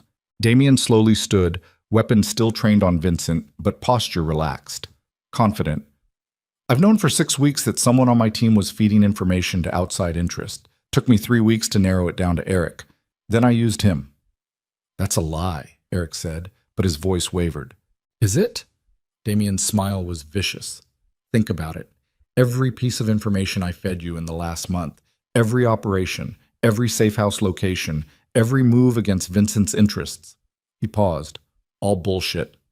Vincent's expression darkened. You're bluffing. The shipments Eric told you I sabotaged? Those were decoys. Empty containers. The real product moved through completely different routes that you never saw coming. Damien's eyes were cold. The financial information Lucia leaked to federal investigators? Carefully curated to protect my actual interests while exposing yours. He's lying, Eric insisted, but he sounded less certain now. Am I? Damien pulled out his phone with his free hand and tossed it to Vincent. Check your accounts. See how much money you've lost in the last week because you believed Eric's information. Vincent grabbed the phone, fingers moving rapidly across the screen. His face went pale, then red, then murderous. 20 million, Damien said conversationally. That's what it cost you to trust a traitor, and that's just the beginning. By tomorrow morning, federal investigators will have enough evidence to freeze every account you own. Your political connections won't save you. Your lawyers won't save you. You're done, Vincent. You're dead, Vincent snarled, raising his hand to signal his men. Wait! Celine screamed. Everyone turned toward her. She stood on shaking legs, mind racing. Damien had just admitted to manipulating everyone, including her, using Eric's betrayal to his advantage, playing a game so complex she hadn't seen any of it happening, but there was still something wrong, something that didn't add up. If you knew Eric was a traitor, Celine said slowly, why did you let him know we were here? Why give Vincent an actual location where we'd be vulnerable? Damien's expression shifted. Pride flickered in his eyes. Because I needed Vincent to commit his resources to one location, Damien explained. I needed him confident enough to come himself instead of sending expendable soldiers. And I needed him to believe he'd won so he'd make mistakes. What mistakes? Vincent demanded. Damien's smile turned predatory. Like bringing your entire security team to an abandoned factory district that I control. Like leaving your other operations undefended while you focused on me. Like walking into a building that's been rigged to explode if I trigger the failsafe in my pocket. The room went dead silent. Vincent's face contorted with rage. You're lying! Marcus, Damien said calmly. Show him. Marcus pulled a tablet from his jacket and held it up. The screen showed thermal imaging of the building, every wall lined with precisely placed charges, enough explosive to bring the entire structure down. You're insane, Vincent breathed. I'm thorough. Damien's voice was granite. Here's what's actually going to happen. You're going to leave. Right now. You're going to take your men and Eric's treacherous corpse. Eric flinched at the death sentence. And you're going to disappear from Chicago. If I ever see you again, I'll finish what I started tonight. I have 8 armed men, and I have enough C4 to vaporize this entire block. Damien's finger moved toward his pocket. Your choice. Walk away and rebuild somewhere else. Or die here with me. But either way, Celine Vale stays under my protection. Vincent's hand trembled with rage. For a terrible moment, Celine thought he'd choose death over humiliation. Then he lowered his weapon. This isn't over, Vincent said quietly. Yes, it is. Damien's eyes were merciless. Because if you come after her again, I won't give you another chance to walk away. I'll hunt down every person you've ever cared about and destroy them in front of you. Then I'll kill you slowly. That's not a threat. That's a promise. The two men stared at each other for a long moment. Then Vincent turned and walked toward the exit, his men following. Eric hesitated, looking between Damien and Vincent like he couldn't decide which side would kill him slower. Eric stays, Damien said coldly. Vincent didn't even glance back. He's your problem now. The door slammed shut. Engine sounds, vehicles leaving, then silence. Eric stood alone in the center of the destroyed room, surrounded by the bodies of the men who died in the initial assault. His face was ashen. Damien, he started. Shut up. Damien's voice could have cut steel. You don't get to speak. Marcus moved behind Eric, weapon pressed against the back of his skull. Celine watched numbly as Damien approached the man who'd betrayed him. Part of her knew she should feel something, horror, sympathy, anything. But she felt hollow, empty. Too much had happened too fast. I want to know one thing, Damien said quietly. Did you enjoy it? Selling me out? Eric's jaw tightened. Vincent offered me $5 million. You paid me $70,000 a year. It was just business. Just business, Damien repeated softly. Then his fist slammed into Eric's face with brutal efficiency. Eric dropped to his knees, blood pouring from his broken nose. You sold out someone who trusted you for money, Damien continued, voice still eerily calm. You put Celine in danger for money. You endangered Marcus for money, all for money. Everyone has a price. Not everyone. Damien crouched in front of Eric. Some people actually have loyalty, integrity, things that can't be bought. But you wouldn't understand that, would you? Eric spat blood. So what now? You kill me? No. Damien stood. That would be mercy. Instead, you're going to live knowing you destroyed your own life for a payday you'll never collect. Vincent's not paying you now that his operations are compromised. My network will make sure nobody else ever hires you. You'll spend the rest of your life looking over your shoulder, wondering when someone decides you know too much. That's worse than death, Eric whispered. I know. Damien nodded to Marcus, who zip-tied Eric's hands and dragged him toward a corner. Then Damien turned to Celine. We need to leave. Now. Celine hadn't moved from where she'd crouched during the confrontation. Her entire body felt disconnected from her mind. She'd just watched Damien manipulate everyone, enemies and allies alike, with terrifying precision. Did you mean it? She asked quietly. About the explosives? Damien's expression was unreadable. Does it matter? Yes. He studied her for a moment, then shook his head. No explosives. Just a convincing lie. So everything you said? Strategy. Damien moved toward her, offering his hand. Vincent needed to believe I was willing to die before giving you up. Eric needed to know his betrayal backfired. I gave them both what they needed to hear. Celine stared at his outstretched hand. You lied to me too, she said. You didn't tell me Eric was compromised. You didn't tell me you were using him. You let me think we were safe when we weren't. Damien's hand lowered. You're right, I did. Why? Because if you'd known, you would have acted differently. Your fear would have been fake instead of real. Vincent would have seen through it. His jaw tightened. I needed your reactions to be genuine. The words hit Celine like a physical blow. She'd trusted him, believed he was protecting her, and he had been, but also using her as an unwitting piece in his strategy, manipulating her the same way he manipulated everyone else. I thought you were different, she whispered. I am different. Damien's voice softened slightly. Because I'm keeping you alive. Everything I did tonight was to protect you. Sometimes that means making hard choices you won't like. And what happens next time you decide lying to me is easier than trusting me? Damien didn't have an answer. Before either could speak again, Marcus's phone buzzed. He checked it, then his face went ashen. Boss, he said urgently, we've got a problem. What now? Marcus turned the phone around, showing a news broadcast. Vivian Vale's lawyer giving a press conference outside the county jail. Mrs. Vale has been released on bail pending trial, the lawyer announced. The charges against her are based entirely on fabricated evidence provided by her estranged daughter and known criminal Damien Moretti. We intend to prove in court that this entire scandal was orchestrated to destroy an innocent woman's reputation. Celine's legs gave out. Vivian was free. After everything, the gala, the exposure, the arrest, her mother had walked out of jail. How? Celine breathed. How is that possible? Marcus checked additional news sources. Vincent Chen posted her bail, $2 million. She's free pending trial, but with Chen's lawyers defending her. She might never see the inside of a prison, Damien finished grimly. Celine couldn't breathe. The room tilted. Black spots danced across her vision. She'd destroyed her mother publicly, exposed decades of abuse, watched her get arrested, and Vivian had walked free within a week. This can't be happening, Celine whispered. But it was. The news broadcast continued, showing footage of Vivian Vale leaving the jail, looking composed and dignified. Not like a criminal, like a victim. The reporter asked if she had a statement. Vivian stopped, facing the cameras with an expression of profound sadness. I just want my daughter to get the help she needs, she said softly. Celine has been through terrible trauma.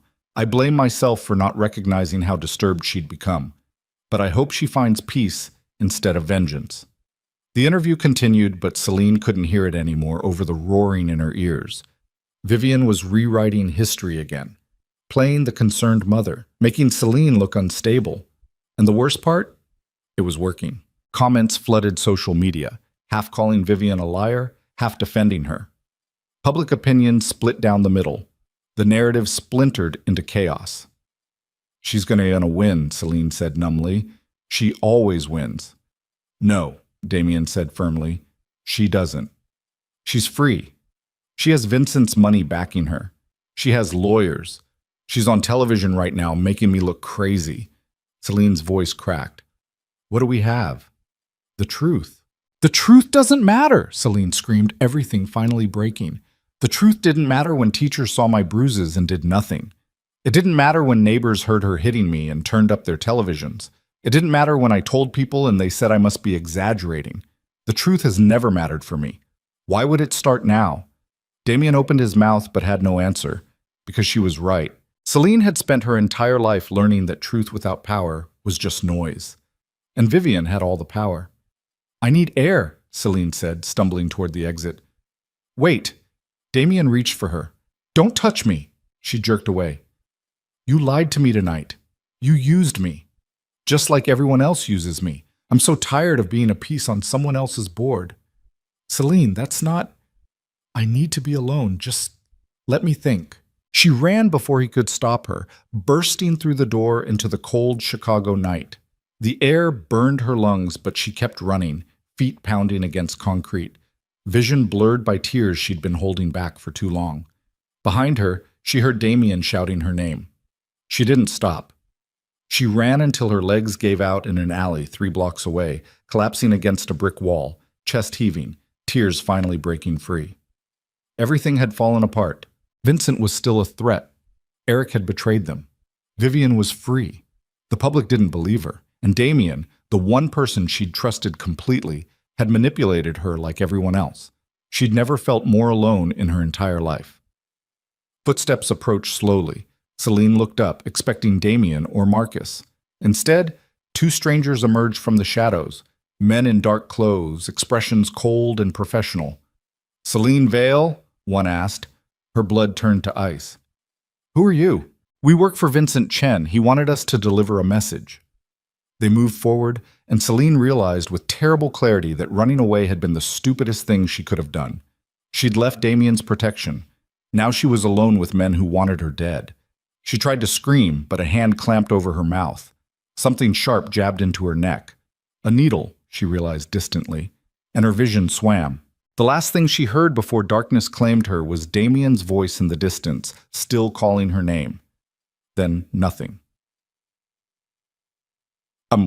Celine woke to agony. Her head pounded. Her mouth tasted like chemicals. Her wrists burned where rope cut into skin. She forced her eyes open, vision swimming. She was in a warehouse, empty except for a single chair, the one she was tied to, and a metal table covered in tools that made her stomach turn. And standing across from her, looking disappointed, was her mother. Vivian Vale wore prison clothes, but somehow still radiated elegance. Her makeup was perfect, her hair styled, like she'd prepared for a performance. "Finally awake," Vivian said softly. "We have so much to discuss, darling." Celine's throat closed. This couldn't be real, couldn't be happening. "How?" she rasped. "Vincent and I came to an arrangement."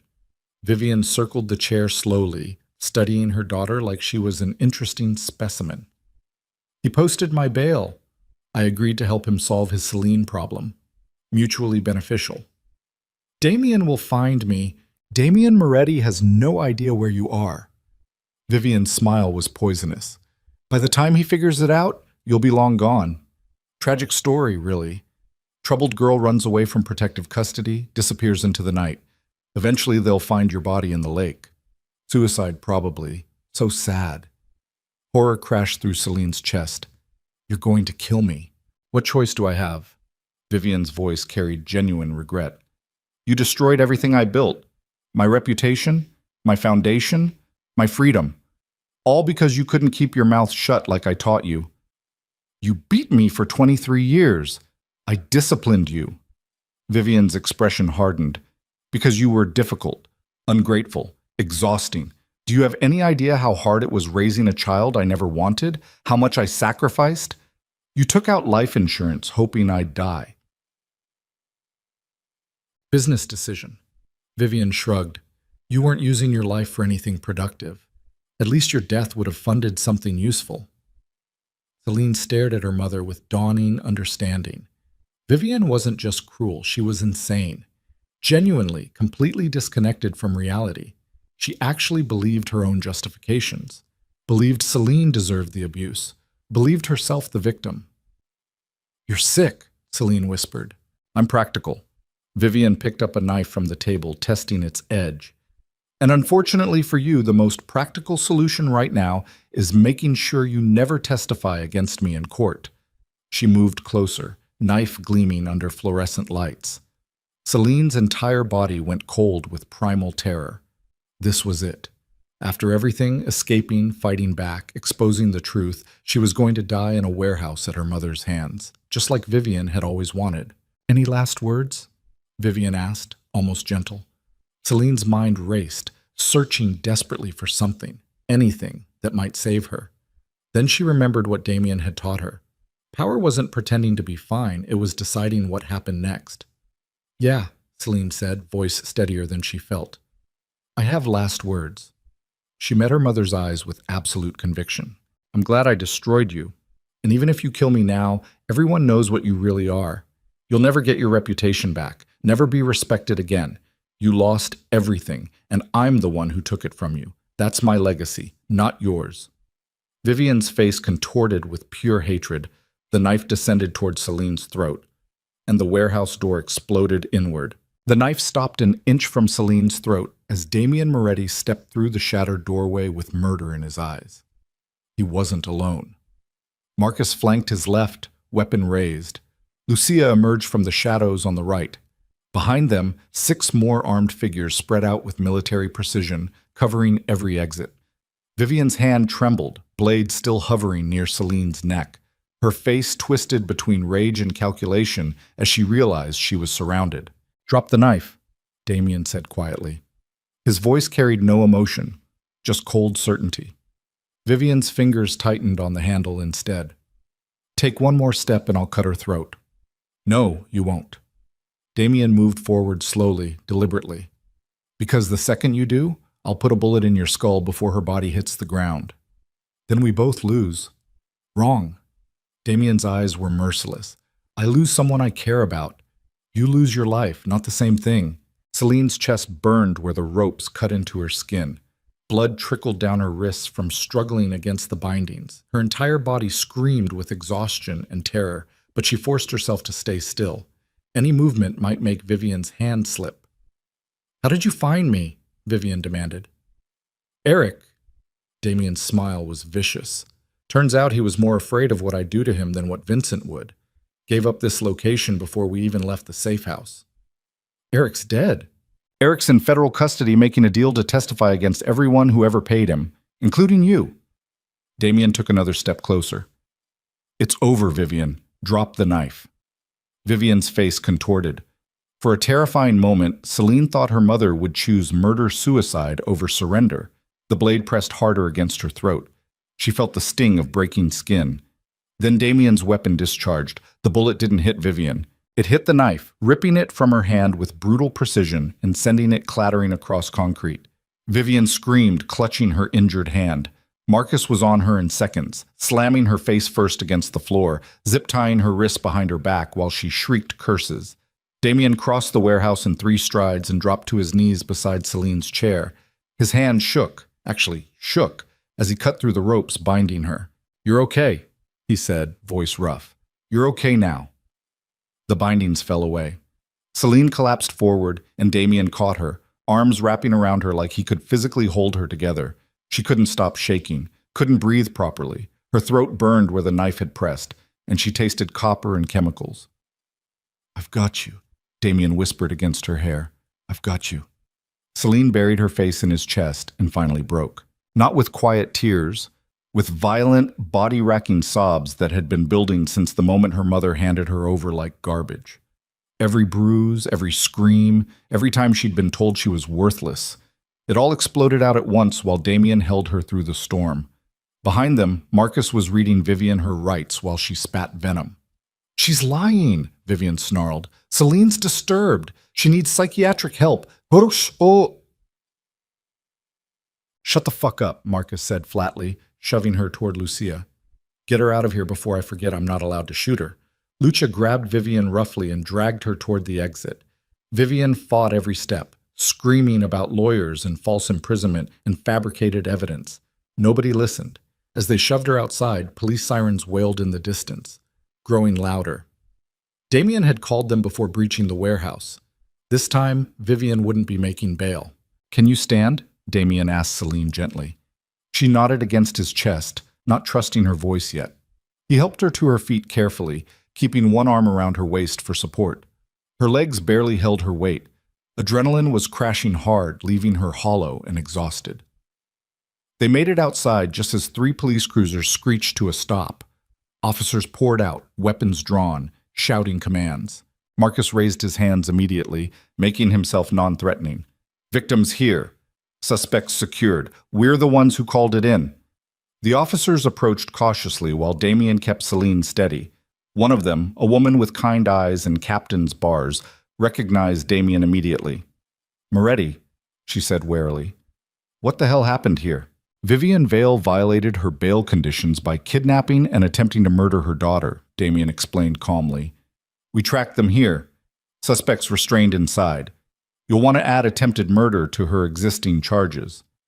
The captain studied Celine's face, the bruises, the cut on her throat, the rope burns on her wrists. Her expression hardened. "Get the paramedics," she ordered one of her officers. Then to Damien, "I'm going to need statements from all of you." "You'll get them." Damien's grip on Celine tightened slightly. "After she's been treated," the captain nodded. "Fair enough, but don't leave the city. Wasn't planning on it. Paramedics arrived moments later, checking Celine's vitals and treating the cut on her throat. It wasn't deep, barely more than a scratch, but it would scar. A permanent reminder of how close she'd come to dying at her mother's hands. While they worked, Celine watched police drag Vivian to a cruiser. Her mother fought like a wild animal, screaming obscenities, threatening lawsuits, demanding they arrest Damien instead. The officers ignored her completely. As they shoved Vivian into the back seat, their eyes met one final time. Vivian's expression held pure hatred. No remorse, no recognition of wrongdoing, just absolute fury that her daughter had survived. Celine stared back without flinching. "You lost," she mouthed silently. Vivian lunged against the car door, still screaming, but the vehicle pulled away before she could do anything except rage impotently. Then she was gone. Really, truly gone. Celine's legs gave out. Damien caught her before she hit the ground, lifting her easily and carrying her toward his SUV despite the paramedics' protests. "Hospital first," he told them firmly, "then statements. That's non-negotiable." The captain looked ready to argue, then saw the expression on Damien's face and apparently decided it wasn't worth the fight. "Fine. But I want those statements by morning." "You'll have them." Damien placed Celine carefully in the back seat, then climbed in beside her. Marcus took the driver's position and they pulled away from the warehouse with police lights still flashing behind them. Nobody spoke for several blocks. Finally, Celine found her voice. "How did you really find me?" "Your phone!" Damien pulled out his own device, showing her a tracking app. "I installed it weeks ago without telling you, in case something like this happened." "You tracked me without my permission?" "Yes." Celine should have been angry, should have felt violated by the invasion of privacy. But instead, she felt something unexpected. Relief. Because that tracking app had saved her life. "I'm sorry I ran," she whispered. "That was stupid." "You were upset. Had every right to be." Damien's jaw tightened. "I shouldn't have kept you in the dark about Eric. That was my mistake." "You were trying to protect me. By controlling information, just like everyone else in your life." His eyes met hers. "You called me on it earlier, and you were right. I manipulated you the same way your mother did, just with better intentions." The admission hung between them. "So what now?" Celine asked quietly. "Now we make sure your mother never hurts you again." Damien's expression hardened. The attempted murder charge is ironclad. Multiple witnesses, physical evidence. She's going to prison for a long time. Vincent Chen posted her bail once. Vincent Chen is currently being raided by federal agents based on Eric's testimony. Damien showed her another news alert on his phone. By morning, he won't have enough assets left to post bail for himself, let alone anyone else. Celine stared at the breaking news. Federal investigation, frozen accounts, multiple arrests. "You really did destroy him," she breathed. "I told you I would." Damien's voice was steel. "Nobody threatens what's mine and walks away." The possessiveness in his tone should have scared her. Instead, it made her feel safer than she'd felt in her entire life. They arrived at the hospital where doctors immediately took Celine into examination. Damien tried to follow, but nurses blocked him firmly until Celine grabbed his hand. "He stays," she said. Not a request, a demand. The nurses exchanged glances but didn't argue. The examination took 2 hours, x-rays for potential fractures, blood tests for the drugs they'd used to knock her out, photographs documenting every injury for evidence, a psychiatric evaluation to assess her mental state. Through all of it, Damien sat in the corner like a guardian statue. Silent, watchful, ready to intervene if anyone pushed too hard. Finally, the doctor approached with results. "Physically, you're going to be fine," she told Celine. "Bruising, minor lacerations, nothing permanent. The drugs are already clearing your system. You're very lucky." "And mentally?" Celine asked. The psychiatrist who had evaluated her stepped forward. "You've experienced significant trauma, both recent and historical. I'm recommending ongoing therapy to process everything, but your immediate responses are normal given the circumstances. You're not having a breakdown. You're having a completely rational reaction to an irrational situation." Relief flooded through Celine's chest. She wasn't crazy, wasn't broken beyond repair, just traumatized, and trauma could be healed. After the doctors left, police arrived to take statements. Celine recounted everything. Her mother's confession, the attempted murder, Vincent Chen's involvement. Damien corroborated her story with cold precision, providing evidence he'd been collecting for weeks. By the time they finished, dawn was breaking over Chicago. The police captain seemed satisfied. "We've got enough to hold Vivian Vale without bail this time. Judge won't risk releasing someone who violated bail conditions by attempting murder." "And the trial?" Celine asked. "Fast-tracked. Given the severity of charges and the public attention, prosecution wants this resolved quickly." The captain's expression softened. "You did good, Ms. Vale. Most people don't survive what you've been through." After she left, Celine slumped against the hospital bed, exhaustion crushing her. "Can we go home now?" she asked Damien. He hesitated. "The penthouse was compromised. We'll need to stay somewhere else until I can verify it's secure." "Where?" "I've got a place in the suburbs. Quieter, more private." His eyes searched hers. "Unless you'd rather I arrange separate accommodations. After everything I put you through, I'd understand if you need space." Celine considered that. She probably should want space, should want distance from the man who'd manipulated her, lied to her, dragged her into a criminal war. But when she looked at Damien, all she felt was safe. "I want to stay with you," she said quietly, "if that's okay." Something vulnerable flickered across Damien's features. More than okay. Marcus drove them to a modest house in a tree-lined neighborhood 40 minutes outside Chicago. Nothing flashy, no penthouse views, just a normal home that nobody would associate with Damien Moretti. Inside, it was surprisingly comfortable. Lived-in furniture, actual photographs on walls, a kitchen that looked used rather than staged. "I bought this place years ago," Damien explained. "Somewhere to disappear when the criminal life got too heavy. Nobody knows about it except Marcus and Lucia." "It's nice," Celine said honestly. "Feels like a real home." That was the idea. He showed her to the guest room, but Celine hesitated in the doorway. "I don't want to be alone tonight," she admitted. Damien's expression softened. "You want me to stay?" "Please." He didn't argue, just followed her inside and settled into the chair beside the bed, while Celine climbed under the covers fully clothed. She was too exhausted to change, too drained to do anything except exist. "Damien?" "Yeah?" "Thank you. For finding me. For saving me." Her voice cracked. "For not giving up on me when I ran." "I'll never give up on you," he said quietly. "That's a promise." Celine believed him. She closed her eyes, and for the first time in 48 hours, she felt safe enough to sleep. The trial began 3 weeks later. Vivian Vale faced multiple charges: child abuse, attempted murder, kidnapping, money laundering, insurance fraud.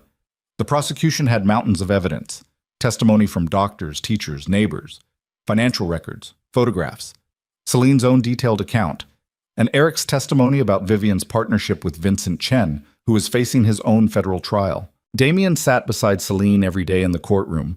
Marcus and Lucia alternated security duty. The media circus was relentless, cameras everywhere, reporters shouting questions, public opinion divided. But inside the courtroom, the truth was undeniable. Vivian's lawyers tried everything, claimed Celine was lying, suggested the evidence was fabricated, painted Vivian as a devoted mother destroyed by a disturbed daughter and criminal conspirators. None of it worked. The jury saw through every lie. On the 8th day of trial, Celine took the stand. Vivian's lawyer approached with false sympathy. "Ms. Vale, isn't it true you resented your mother for years?" "Yes," Celine said clearly. "And isn't it possible you fabricated these abuse allegations out of that resentment?" "No." "But you admit you wanted to hurt her." "I wanted her to stop hurting me." Celine's voice was steady. "There's a difference. I didn't fabricate anything.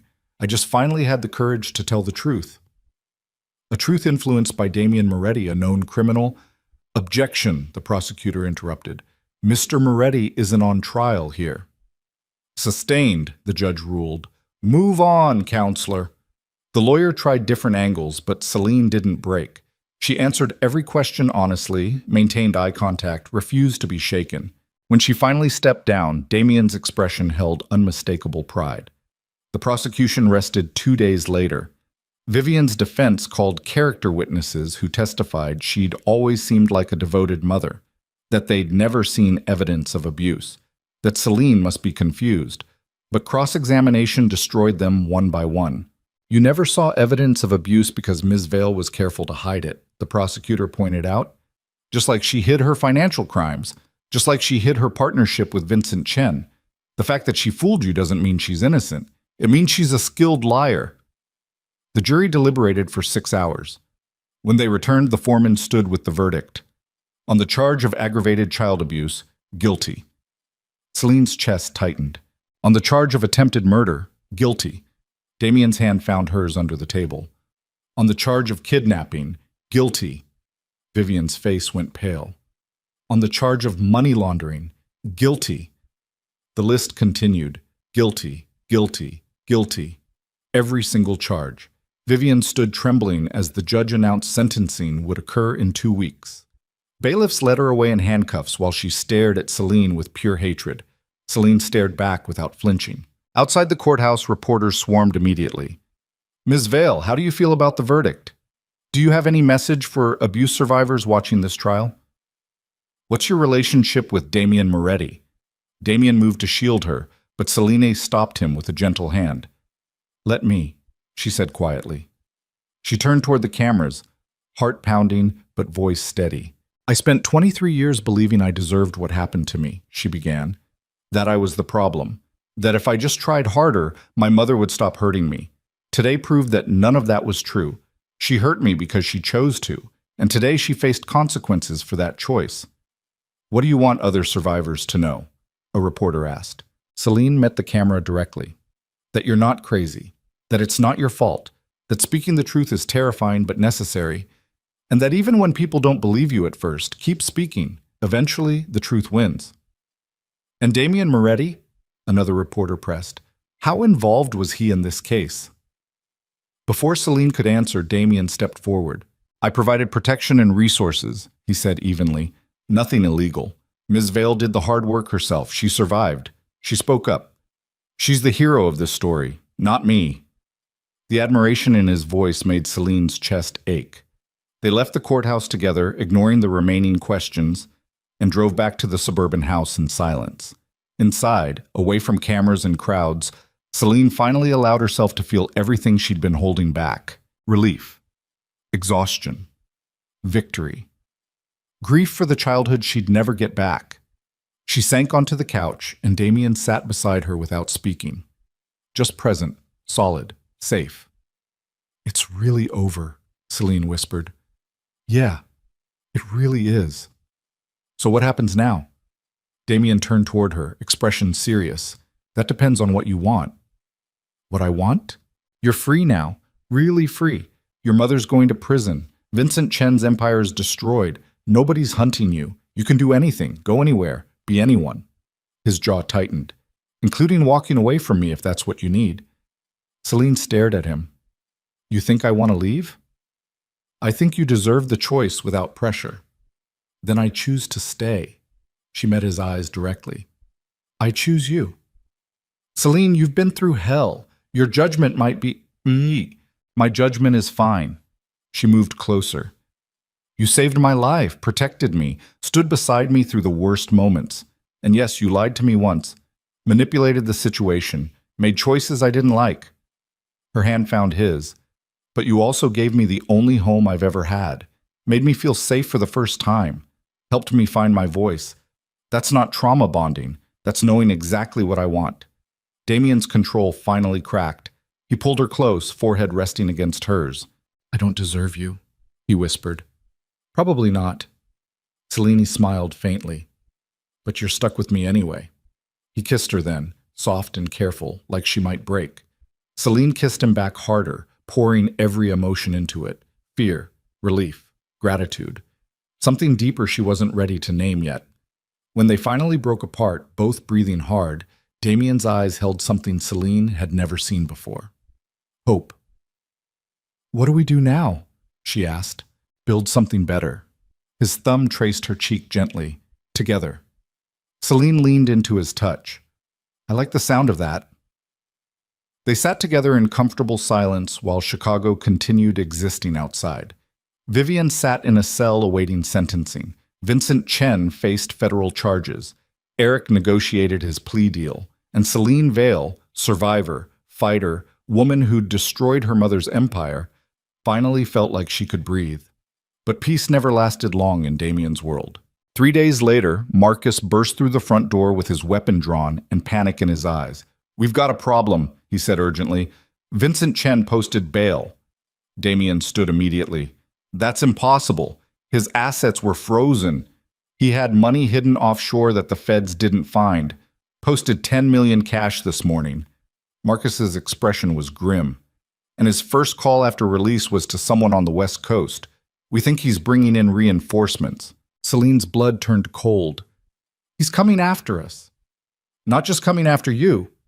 Marcus pulled up surveillance footage on his phone. "He's already here. We've got multiple vehicles circling the neighborhood. At least 20 armed men, maybe more." Damien's face went stone cold.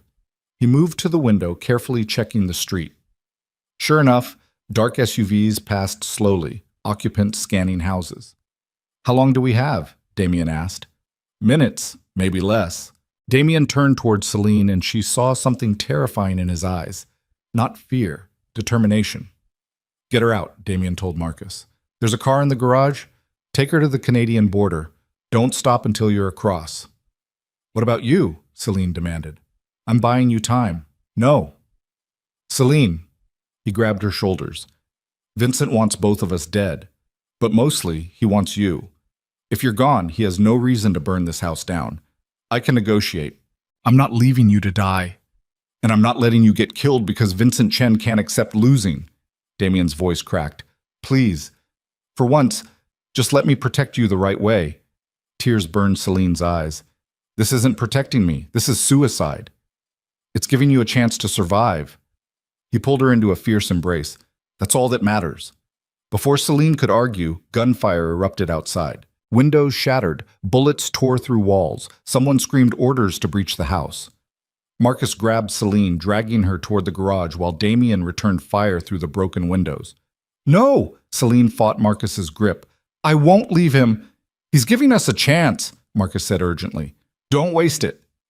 More gunfire, an explosion that shook the entire house. Damien went down. Celine screamed his name, but Marcus was already shoving her into the car, engine roaring to life. The last thing she saw before they tore out of the garage was Damien lying motionless on the floor while armed figures stormed through the front door. Then they were speeding away into the night, and Celine's world shattered completely because the man who'd saved her life had just sacrificed his own to protect hers.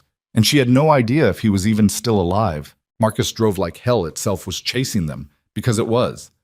Celine twisted in the passenger seat, staring through the rear window at the burning house shrinking behind them.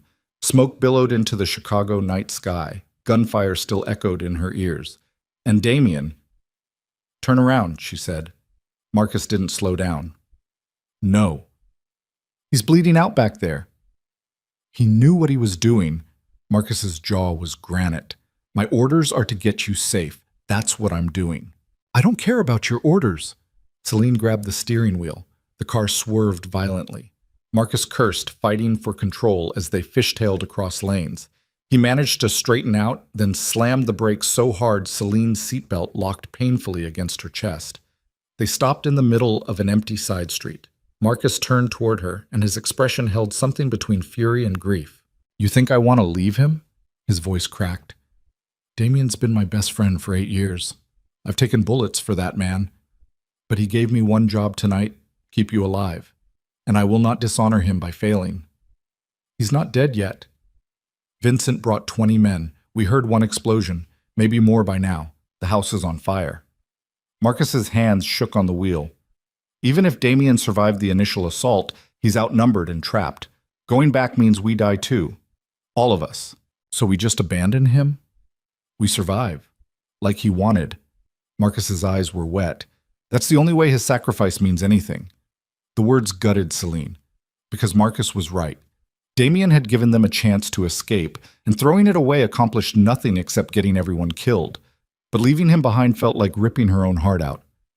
"Where are we going?" she whispered. "Lucia's got a safe location 3 hours north, off-grid compound. Vincent won't find it." Marcus started driving again, slower now. Once we're secure, I'll make calls, find out what happened. And if he's... She couldn't finish the sentence. Marcus didn't either. They drove in heavy silence through suburban streets that looked surreal in their normalcy. Houses with porch lights, families sleeping safely inside, a world that had no idea a war was happening blocks away. Celine pressed her forehead against the cold window and tried not to think about Damien lying alone in that burning house. Tried and failed. What? 20 minutes into the drive, Marcus's phone rang. He glanced at the screen, then answered immediately. Talk to me. Celine couldn't hear the other end, but she watched Marcus's expression shift from grim to shocked to something she couldn't identify. You're sure? He asked. Then, Jesus Christ. Okay, we're 40 minutes out. Tell her we're coming. He ended the call and looked at Celine with an expression that made her chest tighten. What? She demanded. That was Lucia. She just got off the phone with Chicago PD. Marcus's voice was strange. They responded to reports of an explosion and gunfire at Damien's house. Found 17 bodies when they arrived. Celine's breath stopped. Damien? Wasn't among them. Hope flared so violently it hurt. He escaped? No. Marcus's jaw tightened. He never left. Police found him in the basement, still breathing, surrounded by dead hostiles.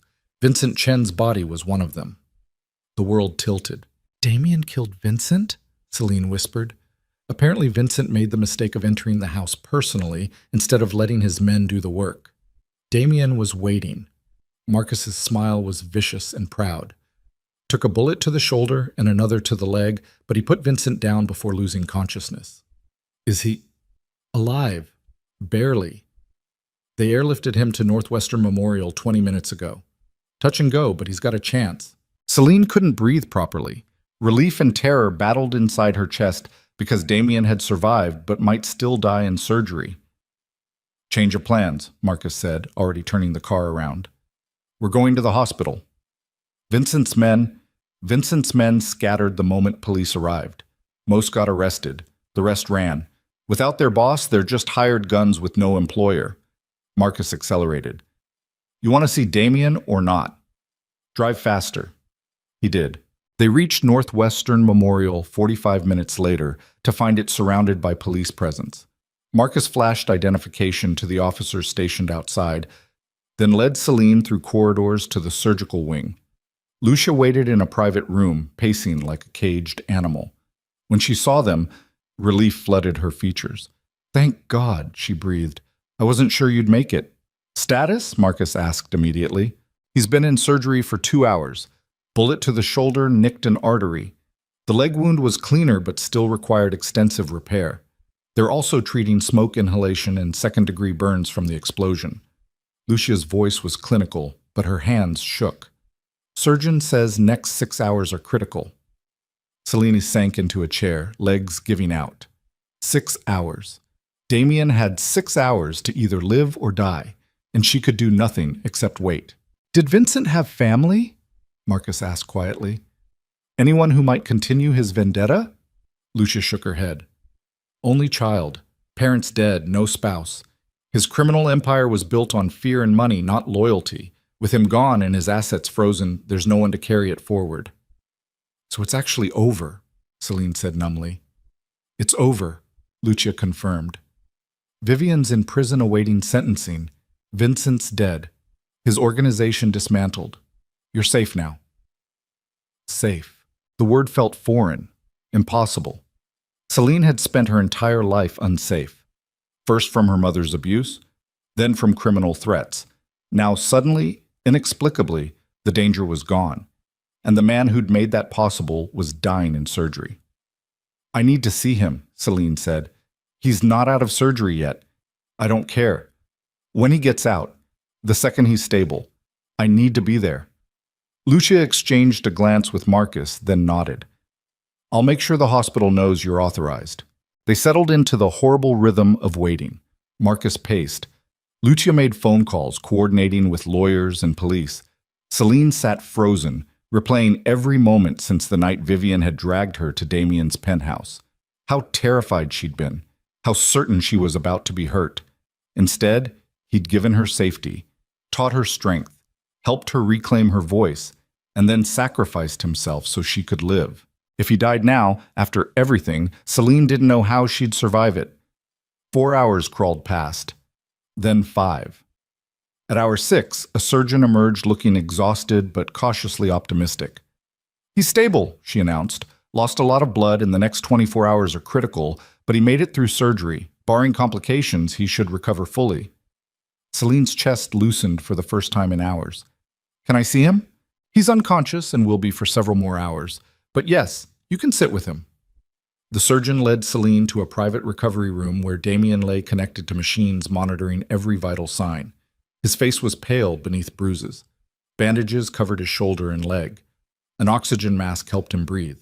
But he was alive. Celine pulled a chair beside the bed and took his hand carefully, avoiding the IV line. "You're an idiot," she whispered. "Going up against 20 men alone. You could have died." His fingers twitched slightly in her grip. Not conscious movement, just reflex. She held on anyway.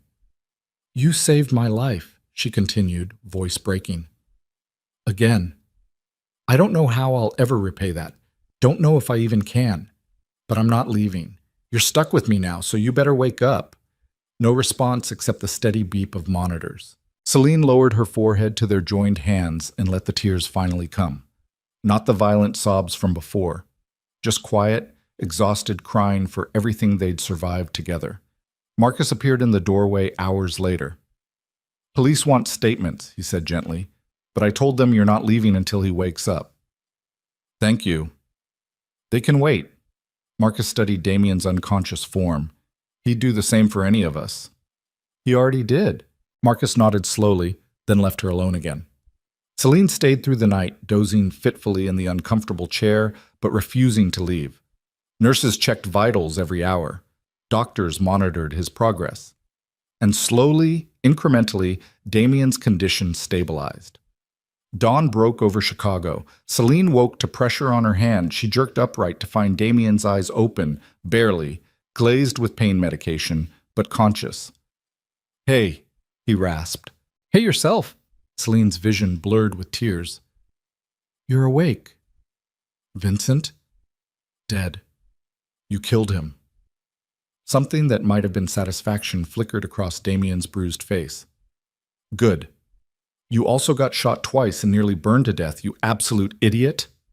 "Worth it." His thumb moved against her palm. "You're safe." "We're both safe now. It's over. Really over this time." Damien's eyes searched hers. "Your mother?" "Prison. Trial ended before Vincent came back. She's going away for a long time." "And you?" "I'm right here." Celine squeezed his hand gently. "Not going anywhere." "Celine," his voice was weak but determined. "You don't have to stay. Debt's paid. I protected you like I promised. Now you're free to build whatever life you want." "I know." She leaned closer. "And what I want is to build that life with you. If you'll let me." Damien's expression cracked, vulnerability bleeding through the cracks in his armor.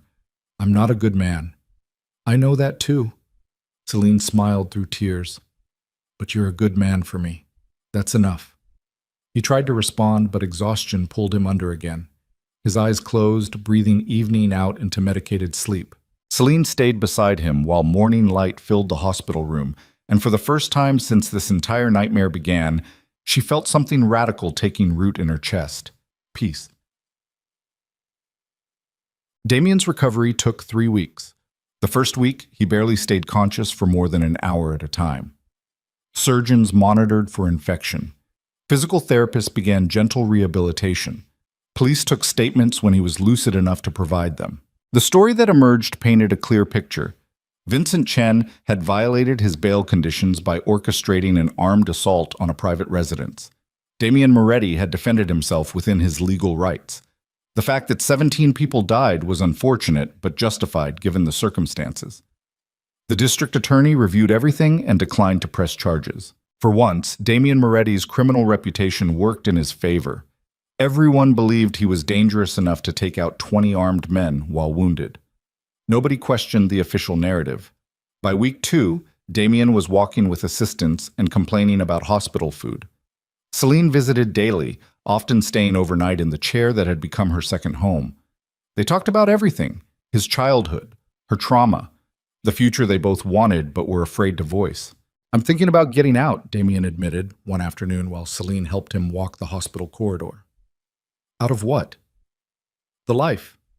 Criminal operations. All of it." He moved slowly, still favoring his injured leg. "I've spent 15 years building an empire that almost got you killed. That almost got me killed. At some point, I have to ask if it's worth it. What would you do instead?" "Honestly, I don't know." He smiled faintly. "Never really planned for a future that didn't involve looking over my shoulder." "We could figure it out together," Celine offered quietly. "You'd stay, even knowing what I am?" "I know exactly what you are." She met his eyes directly. "You're the man who saved my life when everyone else looked away. Who taught me I deserved better than what I got. Who risked everything to protect me." Her voice softened. "That's who you are. Everything else is just history." Damien stopped walking, turning to face her fully, despite the obvious pain it caused. "I love you," he said. Simple, direct, terrifying. Celine's breath caught. "Damien, you don't have to say it back. I just needed you to know." His hand found hers. "You're the best thing that's ever happened to me. And if you want to walk away after everything we've been through, I'll understand. But if you stay, I promise I'll spend the rest of my life making sure you never regret it." Celine didn't hesitate. "I love you too," she said. "And I'm not going anywhere." He kissed her then, careful and gentle, mindful of his injuries but unable to resist. When they broke apart, both were smiling despite the tears on Celine's cheeks. "So what now?" she asked. "Now we heal." Damien's expression was soft. "Both of us. Then we figure out what comes next." By week 3, Damien was cleared to leave the hospital with strict instructions for continued physical therapy and wound care. Lucia had arranged a new safe house, this one legitimately off the grid, purchased under shell companies that couldn't be traced. Modern security systems, comfortable furnishings, a place where they could actually breathe without expecting attacks. Marcus drove them there on a clear autumn afternoon, the city's skyline visible in the rearview mirror as they left Chicago behind. "You sure about this?" Marcus asked as they pulled up to the 2-story house surrounded by woods. "About leaving the city?" Damien glanced at Celine. "Yeah, we need a fresh start." "What about your operations?" "Lucia's taking over. She's been running most of it for years anyway." Damien's smile was wry. "Turns out I'm easier to replace than I thought." "You're not replaceable," Celine said firmly. "You're just choosing something different." "Something better," Damien corrected. They settled into the house over the following days. Celine cooked meals while Damien worked through physical therapy. Marcus and Lucia visited regularly, keeping them updated on the legal aftermath. Vivian Vale was sentenced to 35 years in prison without possibility of parole for the first 20. The judge called her crimes particularly heinous given the victim was her own child, and showed no mercy. Celine watched the sentencing via video link, Damien beside her for support. When the judge announced the sentence, Vivian turned toward the camera with hatred burning in her eyes. But beneath the rage, Celine saw something else. Defeat. Complete, total defeat. Vivian Vale would die in prison. Her legacy was destroyed. Her daughter had survived and built a new life. And there was nothing she could do about it. Celine turned off the video feed without emotion. Not satisfaction, not grief, just acceptance. "How do you feel?" Damien asked quietly. "Like I can finally stop looking over my shoulder." Celine leaned against him. "You can't hurt me anymore. Nobody can." "You did that yourself," Damien said. "I just provided backup." "You provided everything." She turned to face him. "I wouldn't have survived without you. And I wouldn't have found redemption without you." His hand cupped her cheek gently. "Guess we saved each other." Celine smiled. "Guess we did." 6 months passed. The house in the woods became home. Celine started therapy to process decades of trauma. Damien continued physical therapy until he could walk without limping. Together, they built something neither had expected to find: normalcy. Quiet mornings with coffee. evenings reading on the porch, conversations about futures instead of survival. Small touches that weren't about fear or protection, but simple affection. It wasn't perfect. Celine still had nightmares where her mother's hands closed around her throat. Damien still woke sometimes reaching for weapons that weren't there. Healing wasn't linear or easy, but they had time now, real time, and they used it to slowly piece together the people they wanted to become. One afternoon in early spring, Celine found Damien studying property listings on his laptop. "What are you looking at?" she asked, settling beside him on the couch. "Commercial real estate in the city." He showed her a building, old, run-down, but structurally sound. "I've been thinking about what to do with all the money I made in my previous life. Figured I should invest in something that actually helps people." "Like what?" "Community center, safe housing for domestic violence survivors, legal aid clinic, job training programs." His expression was cautious. "Places that give people the support I never had growing up, that you never had." Celine's chest tightened. "You want to build what saved us?" "Something like that." Damien's hand found hers. "I can't undo the damage I caused over the years, but maybe I can balance the scales a little, leave something good behind instead of just bodies and regrets." "I think that's beautiful," Celine said honestly, "and I want to help." "You don't have to." "I want to." Her voice was firm. "My mother spent her life pretending to help people while actually hurting them. I want to spend mine actually doing the work, making sure people know they're not alone." Damien studied her for a long moment, then smiled with unmistakable pride. "We'll do it together then." They spent the following months planning. Damien liquidated legitimate assets, sold off properties, converted criminal wealth into foundations and trusts that could fund community programs. Lucia helped navigate the legal complexities. Marcus provided security consulting for the community center's design, and Celine became the face of it all. She gave interviews about surviving abuse, spoke at conferences about the importance of believing victims, worked directly with women escaping dangerous situations, offering them the support she'd never received until Damien. The media dubbed her a hero, a survivor, an inspiration.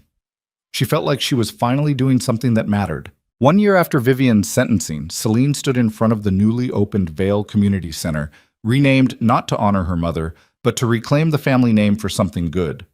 A bronze plaque near the entrance read, "Vale Community Center, where survival becomes strength," in memory of all who didn't make it out. Reporters gathered for the grand opening. Politicians gave speeches. Survivors shared testimonials. And Celine stood beside Damien, fingers intertwined, watching people stream through doors that represented everything they'd fought for. A journalist approached with a camera crew. "Ms. Vale, this center is named after your family. How does it feel to transform something so painful into something positive?" Celine thought about her mother rotting in prison, about Vincent Chen buried in a grave nobody visited, about all the nights she'd spent terrified that she'd die without ever being seen. "It feels like the best revenge," she said honestly. "My mother wanted to erase me. Instead, I built something that will outlive us both and help thousands of people she would have ignored." She smiled. "That's my legacy, not hers." "And your relationship with Damien Moretti? He's known for having a violent criminal past. He also used his resources to protect abuse victims when the system failed them," Celine interrupted calmly. "People are complicated. They can do terrible things and still choose to do better. Damien chose better. That's what matters to me." The journalist seemed ready to push harder, but Damien stepped forward with quiet authority. "I think that's enough questions for today," he said firmly. "We've got a community center to open." They moved inside together, leaving the cameras behind, and joined the crowd of survivors and supporters filling the space. Later that evening, after everyone had left and the building was quiet, Celine and Damien stood alone in the center's main hall. "We actually did it," Celine said softly. "Built something good from all that horror." "You did it," Damien corrected. "I just provided funding." "You provided hope. For me first, now for everyone who walks through these doors." She turned toward him. "This wouldn't exist without you." Damien pulled her close, and they stood together in comfortable silence while evening light filtered through windows. "I have a question," Damien said eventually. "What?" He pulled a small box from his pocket and opened it, revealing a simple platinum band with a single diamond. Celine's breath stopped. "I know we've only been together a year," Damien began, And I know my past is complicated, but you're the only good thing I've ever done right. The only future I want." His dark eyes met hers. "Will you marry me?" Celine's vision blurred with tears. Not sad ones, not scared ones, just overwhelming emotion because this man, this dangerous, violent, impossibly good man, wanted to spend his life with her. "Yes," she whispered. "Yes, I'll marry you." He slid the ring onto her finger with shaking hands, then kissed her like she was the most precious thing in the world. And maybe she was. To him, at least. They'd both been broken people, survivors of trauma and violence, but together they'd built something neither could have achieved alone. Not just a community center, a life, a future, a home. 2 years later, Celine stood in a courtroom one final time.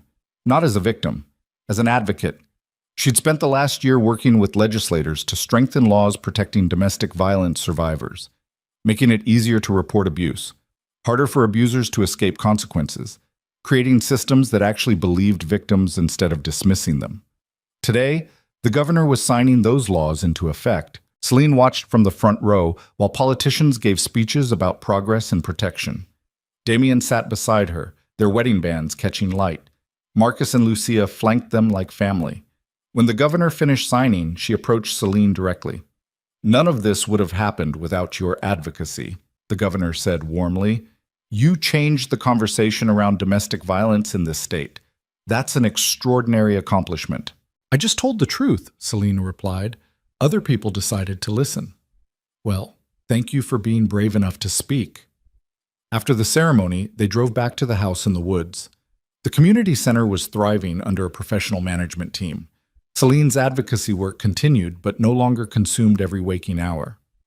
Life had found a sustainable rhythm. That evening, Celine stood on the porch watching sunset paint the sky in colors that reminded her of the night she'd first arrived at Damien's penthouse. Terrified. Broken. Certain her life was over. Instead, it had been the beginning. Damien emerged from the house carrying 2 cups of coffee, a slight limp remaining from his injuries, but otherwise healthy. "What are you thinking about?" he asked, handing her a cup. "Everything." Celine took a sip, savoring the warmth. How different things could have been. How easily I could have died a dozen different times. "But you didn't." "No, I didn't." She turned toward him. "Because you refused to let me." "Because you refused to give up," Damien corrected. "I just provided backup." Celine smiled at the familiar refrain. "We really did save each other, didn't we? Every single day." He set down his coffee and pulled her close. "And we'll keep doing it for the rest of our lives." She leaned into his warmth, breathing in the scent of pine trees and safety, and felt something she'd never experienced in her mother's house. Contentment. Her mother was in prison, where she belonged. Vincent Chen was dead. The people who'd threatened them were gone. And she and Damien had built something beautiful from the ashes of their trauma. A community center helping hundreds of survivors. Laws protecting thousands more. A marriage built on mutual respect instead of control. A life where fear wasn't the default emotion. Celine Vale had spent 23 years believing she was worthless, that she deserved pain, that survival meant making herself invisible. Now she stood on a porch beside the man who'd taught her different, watching the sun set over their future, and knew with absolute certainty she was worth saving. She always had been, and anyone who'd ever made her feel otherwise had been wrong. "I love you," she told Damien quietly. "I love you too," he replied. They stayed there as darkness fell, 2 survivors holding on to each other and the life they'd fought so hard to build. Not because it was easy, not because they were perfect, but because they'd learned something Vivian Vale never understood. Real power wasn't controlling others. It was choosing yourself, choosing survival, choosing hope, and then having the courage to build something good from the wreckage. Inside the house, Celine's phone buzzed with a message from a woman who'd just escaped an abusive relationship and needed help. Celine would respond tomorrow, would connect her with resources, would make sure she knew she wasn't alone. Because that's what survivors did. They survived, then they made sure others could too. And as Celine stood in the safety of Damien's arms, Watching stars emerge in a sky that had once felt too dangerous to look at, she knew something with bone-deep certainty. Her mother had tried to break her. Instead, she'd forged something unbreakable, and that was the greatest victory of all.